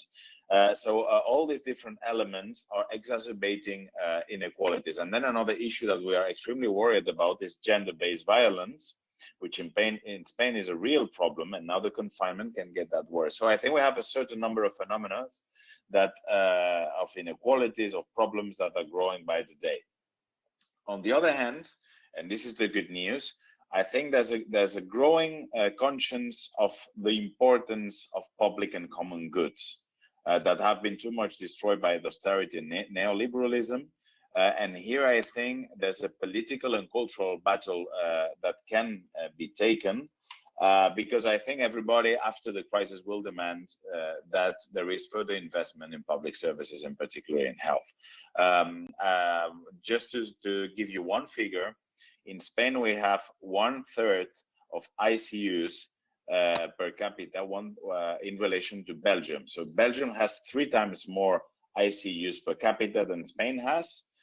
So at the moment in Spain we have the ICUs completely overloaded beyond its capacity, while in Belgium they have 50% of the capacity, which is still free. So here you see a very concrete figure on how austerity damaged a very essential service in our country. And this, of course, which is a dramatic reality, but it's an opportunity for us, that this growing sense of the need to strengthen public services to fight for the construction of the development of a new economical model. So yes, I see a chance here of political change, even though it comes from a very dramatic situation. On the issue of climate, I think it's going to be very difficult to put climate on the agenda at the moment, when everybody is struggling and companies are struggling and people are losing their jobs. But in the recovery phase, I think this is going to be essential. And there is one argument that we should make, which is very important. We are going to indebt our countries a lot to fight this crisis. So that means we're going to put a financial burden on future generations to fund the countries. Part of this money has to be used as well to fight climate change. So it has to be invested. We are going to use the resources for future generations, but those resources need to also be used in a way that serves future generations. And this is absolutely why this intergenerational solidarity works, that these resources should be worked on climate change. So there is a political risk that everything related to climate is put aside, but there's another political battle that we need to fight, and we need to follow very closely. Now, on the third question on nationalism and whether nationalism is back, I think Jacques Delors said the other day, I think nationalism is back at the European Council, and that we need to be aware of that. And also another thing that worries me a lot is that extremely pro-European countries such as Italy and Spain are more and more very growingly turning into Euroscepticism because of the lack of reaction at the European level. And this is really worrying, extremely worrying. And I think we are in these weeks really putting at risk a certain sentiment of European unity that existed in many member states. And now when I see the Eurogroup members behaving so responsibly, at the end of the day, it's not only that they managing badly the economic crisis, they are playing with the future of the European integration project. And this is really something we need to be aware. And that's why I'm really, really happy, and I will come to an end here, that we, as Greens, with Sven, with you, with Bas, with Ville, and with the other colleagues, we managed to have a common idea on how the economic crisis has to be fought together, with different instruments, with new instruments, and with solidarity. And here I think the European Greens are really adding an added value, not only for the change in ecological and social terms, but also to the European project. I think we are playing a very important role to keep the European dream alive, explaining and fighting for the same ideas and responses from Germany to Amsterdam to Barcelona, and that is why I'm really, really proud of our work. Thank you so much. Gracias. This was really great, and I knew I put you last, that is. Look, now I would like to give a whole number of speakers the floor, and I discovered someone who we are also proud of, and I will start with her, and that is Katja Meyer, because Katja Meyer is since not long ago Minister in Saxony for Justice, Democracy, Europe and Equal Opportunities. And the pictures were very important. While the German national government just still looked very egoistic, patients from Italy were flown from the north of Italy to Saxony for urgent treatment. So, Katja, please switch on your microphone.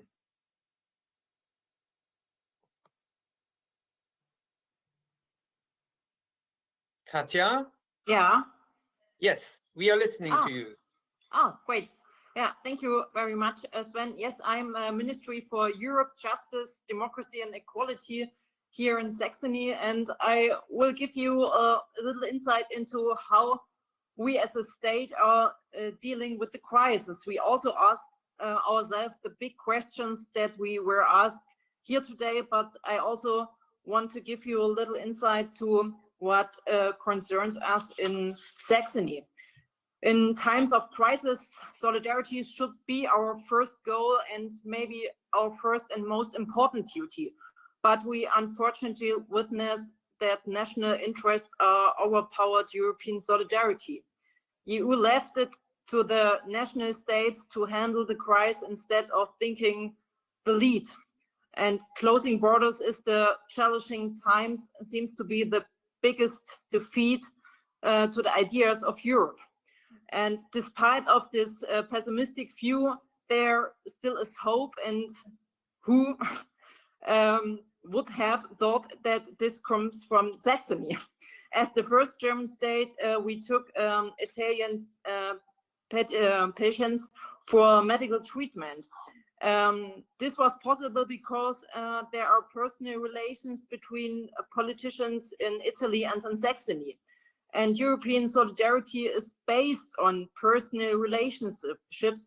And this makes me hope that there is a spark of European solidarity to build up upon. But Saxony shares borders with Poland and the Czech Republic, and we could say that our health system relies on Czech medical staff, and therefore it was very important to find a solution for the medical staff to still be able to cross borders. And secondly, the Saxony government provided money to shelter medical personnel and their families. We also helped Czech Republic and Poland with the tests, and also offered to help with hospital beds for intensive care. You can also see that here in Saxony, we try to help on a small scale, but the big challenges we yet to come, and we already heard some answers today about how we can cope with its stems. Thank you. Thank you. I gave you a bit more space also because in order to say thank you for the signals which have come from Saxony, but also now from several other German states, which have counterbalanced a bit the bad reputation, the denial of solidarity from our national government has created. So now let's try to give the floor to Claire Verret. I will try. Claire, tu es avec nous? Yeah, oui, Yes. je suis avec vous. Is it possible to ask to tell what I have to say in French? Because I'm not sure to do it very well in English. I think your English is excellent, and it will make you less understood, but of course you can speak French. Okay, I try, and sorry if it's not totally perfect.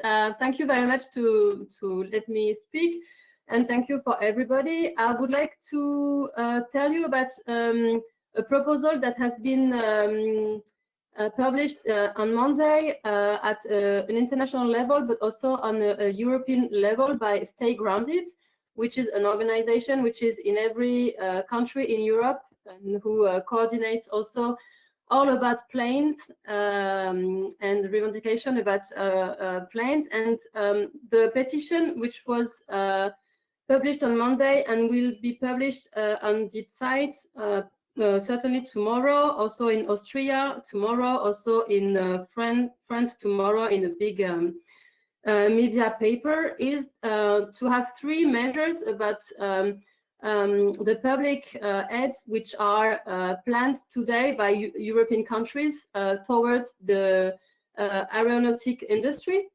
For example, in France, it's planned that maybe 700 million euro can be given without any, how can I say, I mean, like, it will be given to save this industry, but there will be no compensation, no conditions on that. So this petition, which has been signed by many organizations like big NGOs and also climate experts, is people first. So we have to protect the work of not the executive and the best paid in the companies, but also the color workers, and also to give a basic wage to everybody. Also to give public funds to have a fair transition, which is to enable industries which can give people the opportunity to travel respecting the climate. So maybe invest in a boat, travel companies, sailing, etc., and not invest in airplanes which are having a very bad effect on climate change. And also the third, so I finished, the third measure is, sorry? Yeah. I asked only to conclude. If we give public money, we need to ask these industries to pay taxes, because today most of these companies don't pay taxes, public taxes. And just to say, you cannot have public money if you don't pay also public taxes when you work well and when it's good for you. Okay, sorry for my bad English, and thank you for listening to me. Your English is excellent. Please share the link to your petition in the chat box, and thank you for what you have been doing. I would like now to give the floor to Nikos Chrysogelos from Greece. Nikos, please. Oh. Nikos, there's a problem with your microphone.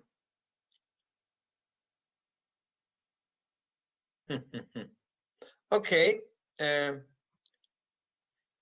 Well, perhaps Pascal Bertolini. Bonsoir, Pascal. La forme et tout ça, donc ne pas avoir à respecter les normes d'environnement pour pouvoir produire. Ça, on s'en fout des États-Unis. Oui. I'm not sure that this was actually what he wanted to tell us. Such computers are dangerous. You can suddenly listen to family conversation. So next I'll try with Nada Pesheva. Nada.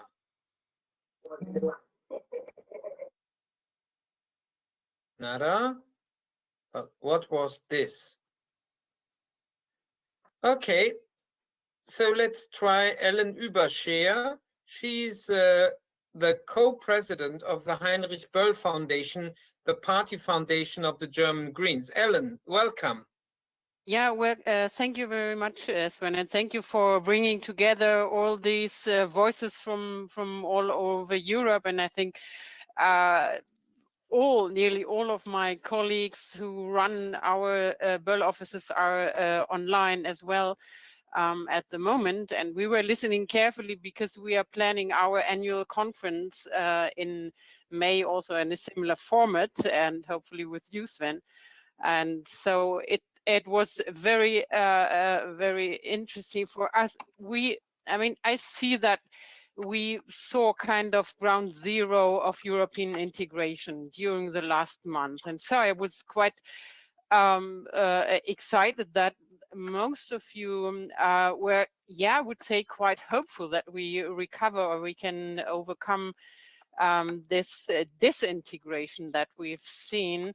But I think the very crucial question of Ernest is one we really have to think: what are the common ideas and what are the steps of Europe to come back to on a pace of European integration? Because I feel that all the topics we were discussing on European reforms, the transnational lists and things like that, will be brought on hold. So I hope we can go on with these topics.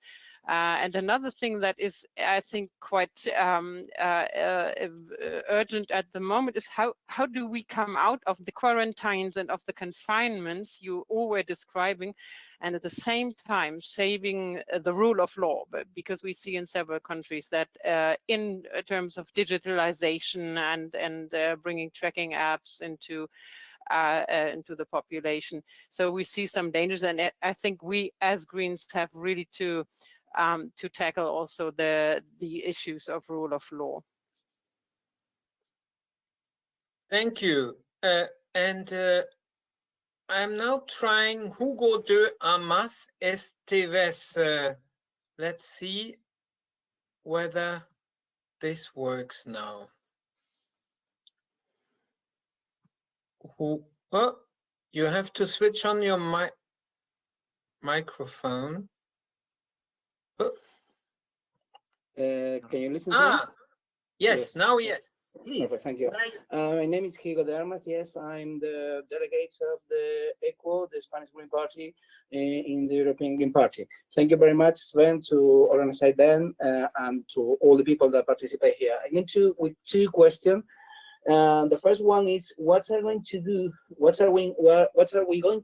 as the European Green Party if the ECOFIN finally not move to any kind of corona bonus or any kind of mutualization that instruments, particularly, and this is my second question, if the Finland government, if the Finnish government and the Austrian government, where the Greens are in government, are supporting this position from Netherlands and maybe Germany.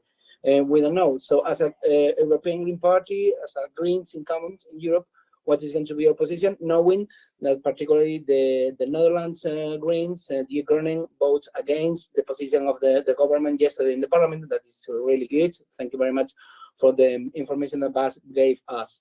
And the third thing is, this is not the moment to press in parliament in the negotiation for the next European budget to increase the proportion of in the budget of in terms of the GDP of the European GDP. I think that this is the next level of the organization of Europe that is important after this crisis, and even now we are in the middle of the health crisis. Thank you very much, Sven, and thank you very much to all of you that participate. Gracias. Gabriel Urescu. Gabriel, Huh? Your microphone is stubborn.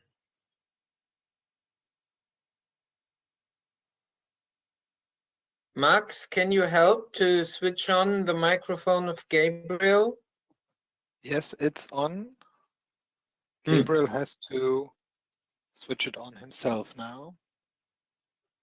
No, he doesn't. Now Oh, it's yeah, okay? now he did. Ah, now, yes, please. Thank you very much. I'm from Romanian Greens, and I like this type of communication. I will go straight on the topic because the Romanian issues, environmental issues, they are not on the top list of European Greens. But I want to emphasize that your support is needed, because in these days, even if we have this problem with the COVID, the logging mafia, the forestal mafia, it's still going his business. There are billions of euros every few years that is going on filthy pockets, and the actual government doesn't want to solve this problem. Another issue is regarding the electoral rules, which we need your support, because the actual parliamentary parties, there are no interest of liberalizing the laws of and rules of democracy.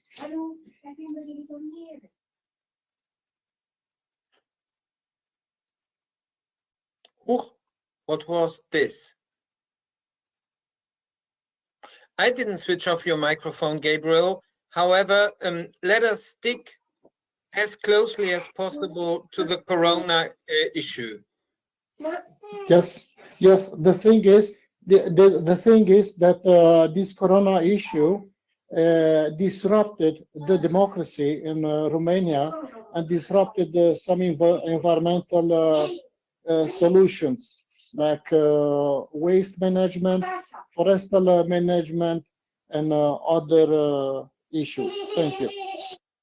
Thank you, and solidarity to Romania. And I can only say we work on these issues of the illegal logging in Romania in the European Parliament, and I'm sure we come back to this. Michael?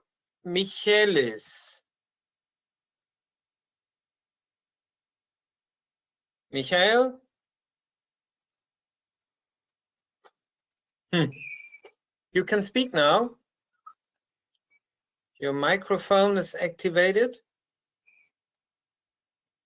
Doesn't want to. In this case, I'll switch it off now again. And I have here Ruben Abbaizar. Sorry about my bad pronunciation. Please. Thank you. Can you hear me? Yes, it works. Thank you. So, well, I'm also from Spain, originally from the Basque region, and I'm very happy that you are doing all this, because it's exactly what we need at European level, is to have a public debate about issues that concern all of us. And probably it's what is missing in this crisis. There is national debates at German speaking about Germany and Spanish politicians speaking about Spain. And it's what we hear in television, what we hear on the radio, and what we read in newspapers. So I don't know how, as Greens, we could get our leaders at European level to appear in public debates, also in, let's say, national broadcasts, national public televisions, national televisions, newspapers. So we actually create a European debate about how to solve this problem and what different European political families answer to this situation.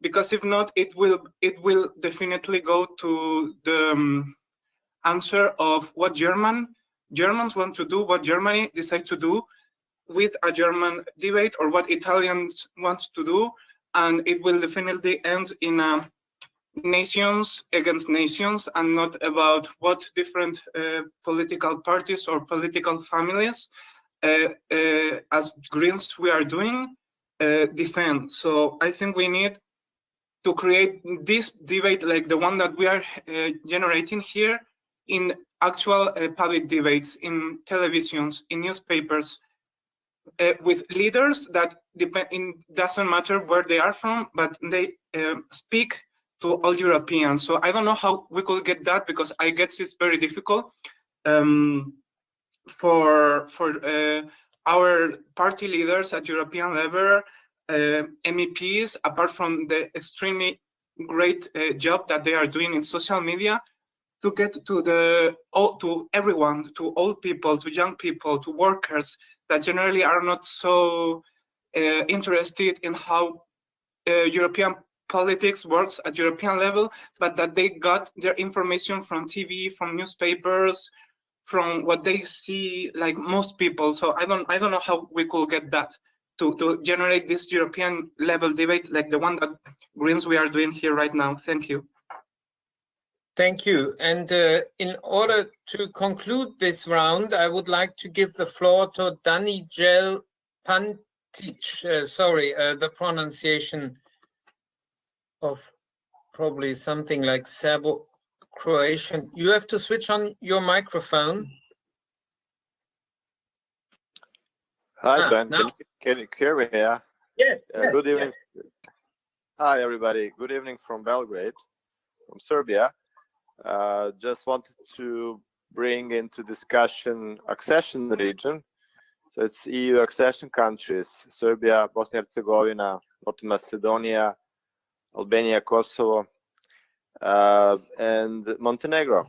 So we should not forget about these countries, which are aspiring to join EU, and which are also struggling pandemia, with imposing more or less the same sort of measures like other European countries, and also seeking European solidarity, which is coming, but it's a slow pace, and slower pace than provided by some other foreign countries like China and Russia, which have their own interest in the region. So just wanted to point out this. And on the other hand, it's sometimes not encouraging from the pro-Europeans from accession countries to see that solidarity within EU is diminishing with this huge crisis. On the other hand, I think Dutch friend was mentioning necessity to rethink the economic models, and I believe that current global capitalism, which was provided by neoliberals as a lasting solution, needs really to be taken now into serious consideration. Thanks. Yes, thank you very much. I have to really apologize to all who cannot speak now. I really tried my best to give the floor to people from very different backgrounds, but respecting men and women. But we have also lots of written questions, and I promise you one thing, we will share these with all the speakers in order to take that into account. And I would like now to ask you, if you have proposals, what Greens on the national level, the regional level, or on the European level should be doing, please share them with us through the chat and question function. So we will analyze this, of course, with care. And now I would like to give the floor back also as a possibility to respond to what you have heard from others and make the strongest point you still want to share with all of us. So this is really a last round to bring strong takeaway messages and also perhaps signs of hope. Some were saying it is surprising that there was a lot of hope expressed, but we are the Greens, and the green is, of course, the color of hope and not the color of frustration. So therefore, let me now turn around the order and start with Ernest. And what is your response to what has been said, and your takeaway message? Well, my takeaway message would be that we need to fight all together for a European response. There were a couple of people asking what happens if there's no Corona bonds, or there's not the European response that we are waiting for. So I think we absolutely need to keep the hope of a solidarity answer in Europe alive. I think another thing that is very important to do, and I think one of the Spanish interventions said it before, we need to show that there are solidarity voices across Europe. So this exercise that we are doing, that Germans are speaking in Spain, Spanish in Germany, in the Netherlands, this is something that we continue to do. So for me, and I'm going to end here, what is at stake in the coming months is the future of the European project. And it is almost an historical responsibility that we need to really fight together to keep that dream alive, and really to have a common joint response that is at the level of the expectations of citizens. 1 minute. Thank you. Perfect. Jamila.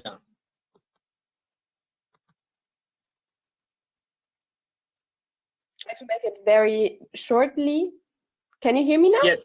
Yes. Ah, okay, No. sorry. Thanks for your remarks and questions. Yeah, I would also say that it's really a common challenge to face, that we have to make a social progress in the European Union, but also worldwide, to ensure common goods like healthcare.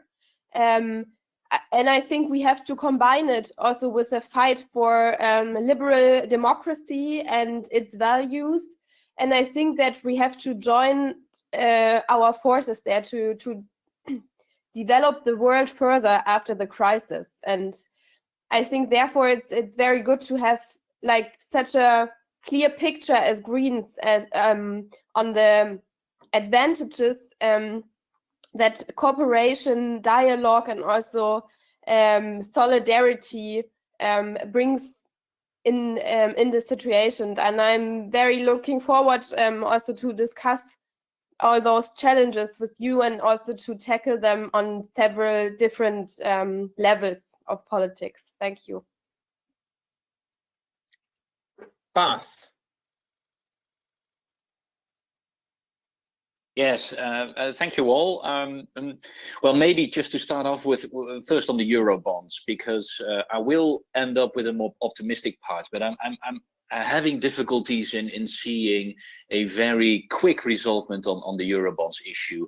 Just that you are aware, next week the European Parliament will take a position, and it doesn't even look that in the European Parliament there is a majority in favor of Eurobonds. It's going to be tight, and we might not even get that. So that already shows that this discussion is really a very difficult one, and that goes beyond just a couple of countries. It's really a dividing issue within the EU, and that is really sad to see, because we all know that in the end, this is the only way of risk sharing to get out of it. But I think on the positive note, and this is really what I see, is the support for a Green Deal kind of solution, an investment program that takes us out of the crisis, learning from 10 years ago when austerity was the message and the medicine that people were promoting. I think there is now much more chance that we will see an investment program on a Green Deal. Just the example of Claire on Stay Grounded. For example, in the Netherlands, 50% of the Dutch want that if we are going to help Schiphol, our national airport, it should be with conditions for sustainability. So this shows that here really there are new chances for a green revival of an investment program that we will need as a European economy. But first we need to overcome this economic nationalism, and that is going to be the toughest fight on the short term. Thank you. Bedankt. Karima.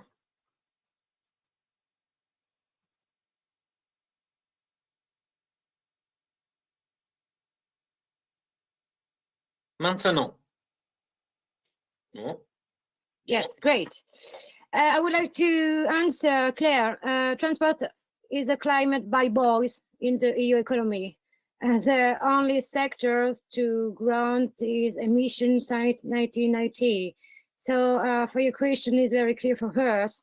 Around the world, polluting airlines are calling on governments for rollout due to coronavirus. The priority now we demand only public money and ensure that workers and climate are put first. Airline cannot expect to receive public money in difficult time will not paying their tax themselves. I think about how we fight in the parliament with this kerosene tax with my dear colleague Bas Eickhout. But my conclusion will be very clear. The EU faces challenges in the crisis. The EU leaders must take measures to comply with relevant health, environmental, social, and economic standards quickly.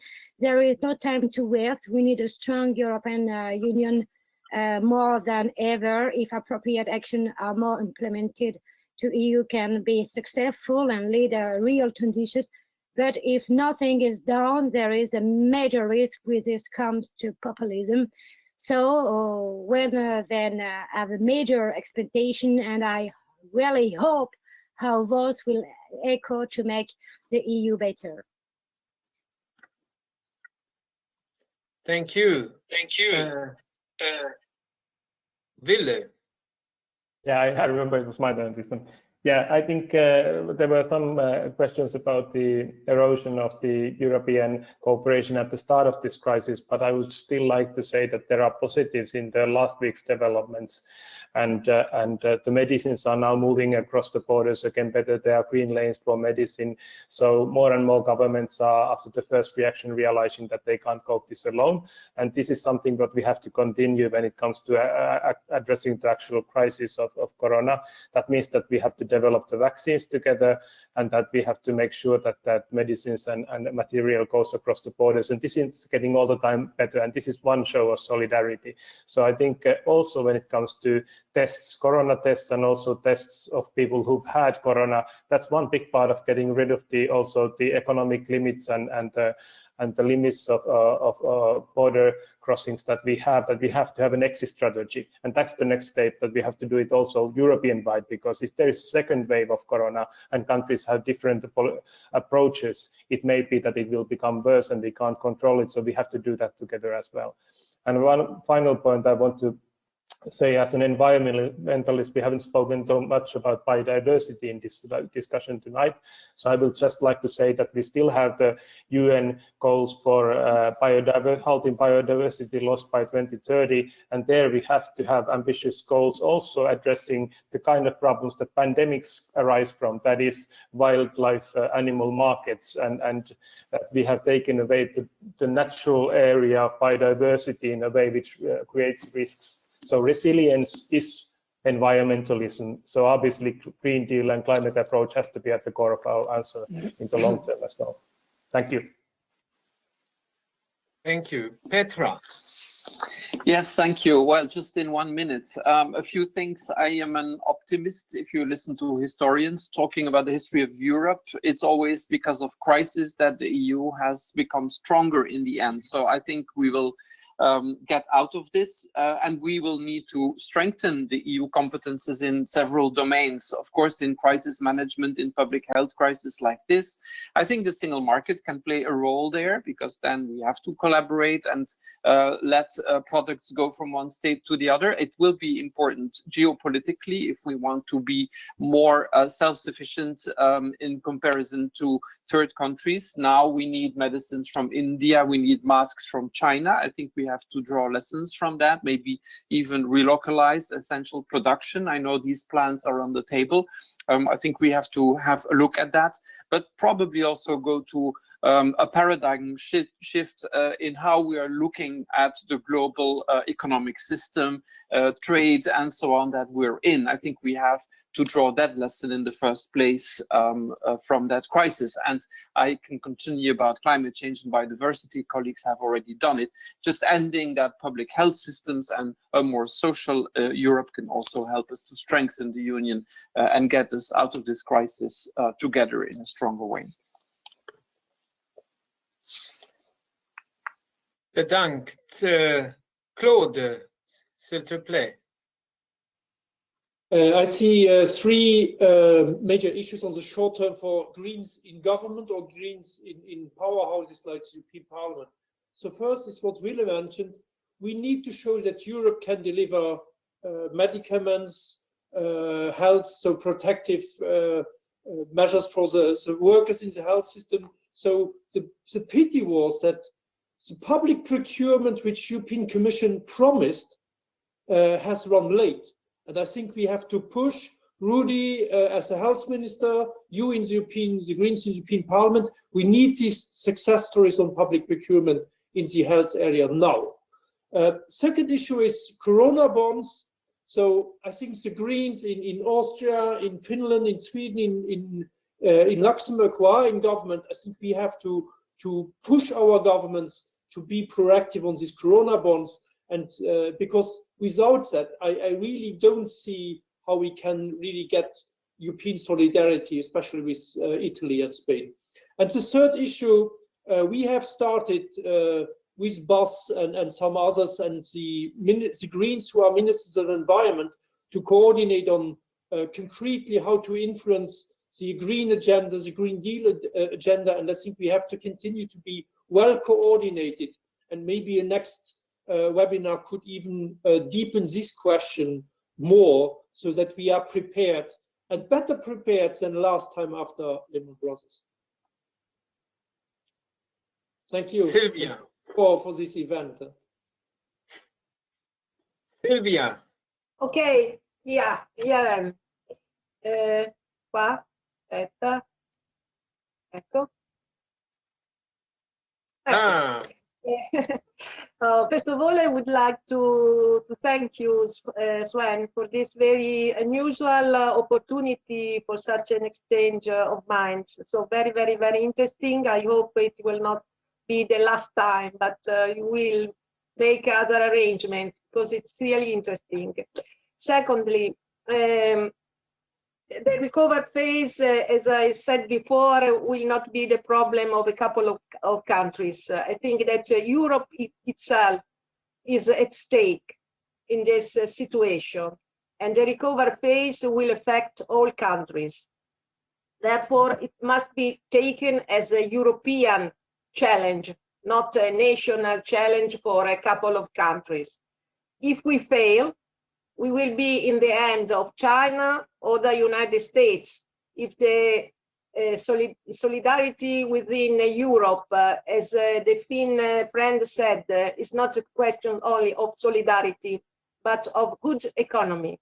If we miss to take seriously this economic challenge for the entire Europe, we will be in the hands, as I said, of China and United States. And third, maybe across Europe appeal promoted by the Greens. I don't know if through the European Green Party or the European Green Group in the European Parliament could help, I think, to push the governments of the countries where also the Greens are inside, I think of Austria, to take another position, because it is not in the interest of a couple of countries, but it's in the interest of the future of Europe.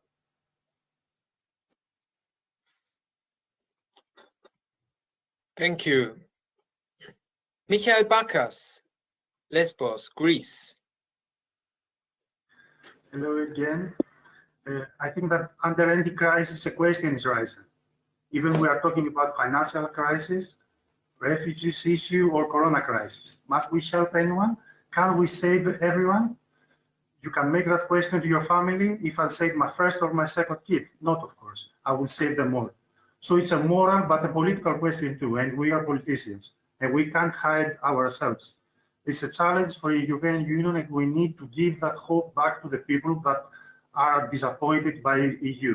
And we Greens must be clear to the people and build a social alliance on that.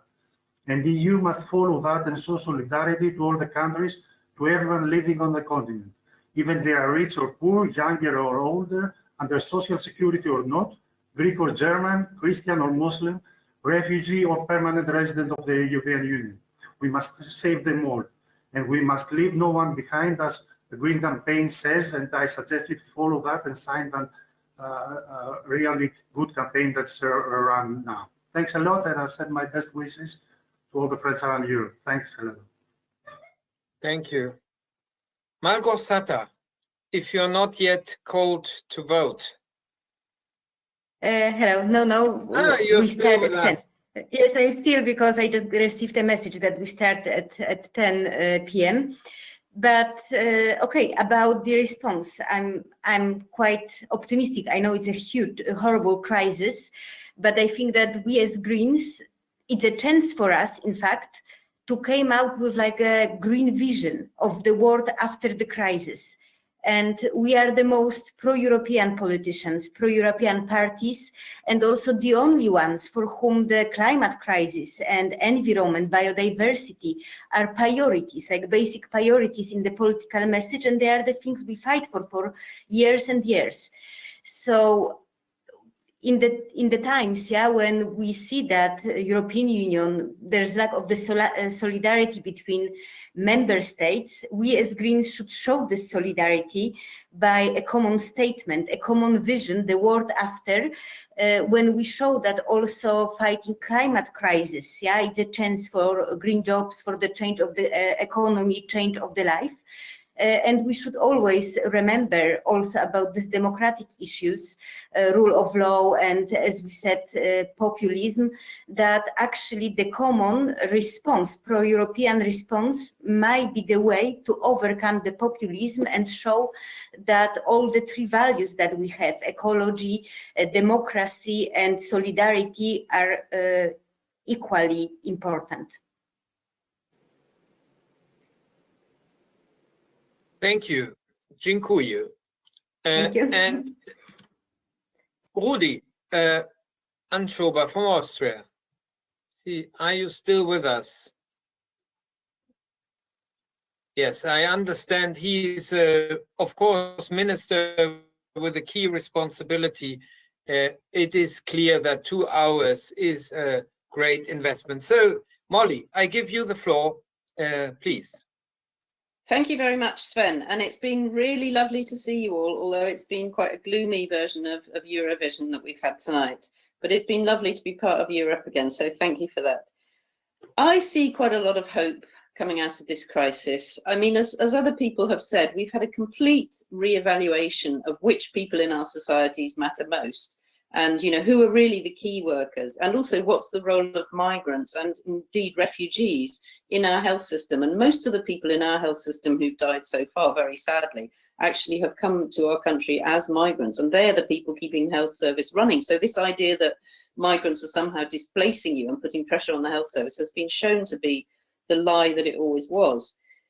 In terms of Britain, I think, we've had this absurd sort of exceptionalism, that somehow we can manage without testing, like, we can manage because we're British, somehow the virus will respect us. This has been shown to be complete nonsense, and as has the whole Brexit project. The fact that we didn't get involved for ideological reasons in the sharing of ventilators has just pointed out that some people here will risk people's lives just to make Brexit, just to say we stand stronger on our own. And that's something that I think has really blown a hole in the Brexit ideology. I agree very much with what Malgo said. I think for us, the opportunity here is about revising and completely transforming our economy. We've known for a long time that we have to do that. In a sense, we missed the opportunity in 2008-9, particularly to reorganize the financial system. But I think this point about what the economy is really for, what do we value, Why are we wasting energy, destroying our climate for actually an economy that it doesn't have much value to people? What they really value is relationships and community. This is what we're learning from coronavirus. And as Greens, it's our duty now to take that message forward and to use this crisis to actually address the way we need to change the economy so we're resilient and ready for the climate crisis that will still be with us when this virus has left us. Thank you, Molly. I must say first to you, but to all in the United Kingdom, Brexit will be even more loony than it ever was, because when the economy is coming out of the mess of the corona crisis, it will get another hit from the Brexit. And I think that is a discourse we also will have to fight together in the month to come. Well, I don't want to try to summarize everything, but I've heard a lot of people saying that actually our role as Greens is also about the economic renewal and economic strengthening. I think it is both, strengthening the economy in terms of public services, of public goods, but also where we lost industrial strength, like the production of medicines. There are certain areas where Europe has to regain industrial strength. And at the same time, we have to rebuild an economy which is consistent with the limits of the planet. And that is actually an opportunity. And after Corona, there will be a new moment when a lot of money will be available in order to rebuild the economy. And that is to become green. That is what we have to fight for. And many also stressed that they experience the togetherness in societies in this crisis. And this is, of course, a chance to transform this also in more solidarity when it comes to politics as a whole. And that to share that experience we have had in our local communities with help between neighbors and in communities to transform that to more togetherness in the society as a whole. Also, we have learned the hard lesson what austerity politics or neoliberalism has meant. Therefore, this is also something we have to draw conclusions from, in particular when it comes now to the solidarity. It would be absurd if now new money from the ESM would be attached with a conditionality which was exactly the source of the weakness of health systems, as we have seen it in Spain, in Italy, in Greece, and other countries. And we heard even in the Netherlands. I have to say, even if now ministers fail to agree tomorrow in the Eurogroup on corona bonds, this debate is not over. And one thing we have heard today here, Greens are united in strengthening Europe and strengthening economic solidarity. And this is not only in Sunday speeches over Europe, but this is also readiness to fight for economic solidarity in Europe in that crisis, wherever we are, whether in national governments, in Länder governments, or whether we are in parliaments and opposition, or in civil society and in the European Parliament. And the sheer costs of that crisis will mean that the debate is not over this Thursday or when the heads of state meet next week. Simply the toughness of the crisis will open the opportunities again for something stronger in terms of solidarity. And therefore, I think the debate of corona bonds, which we, together with many other actors, have driven forward, even if it is not to be realized now, it will continue. So let's continue with this experience. I must say this was the most powerful of all the webinars I've organized so far, because of plural views, which were in the end uniting in very lots of points which we have in common and fight for across the borders. And therefore, well, I must say it was a lot of work making that happening. Lots of people contributed. most of all, of course, Max in my Düsseldorf office, who has been working tremendously hard to make that working, but also the guys who organized the live streams from Berlin around Sebastian Jabusch, and of course the translators. So we had in the office of Karima, Delli, Luca, Tripto, and also for the German Tascha Delgado from the beautiful city of Troisdorf in the Rhineland. And so far we made it happen together.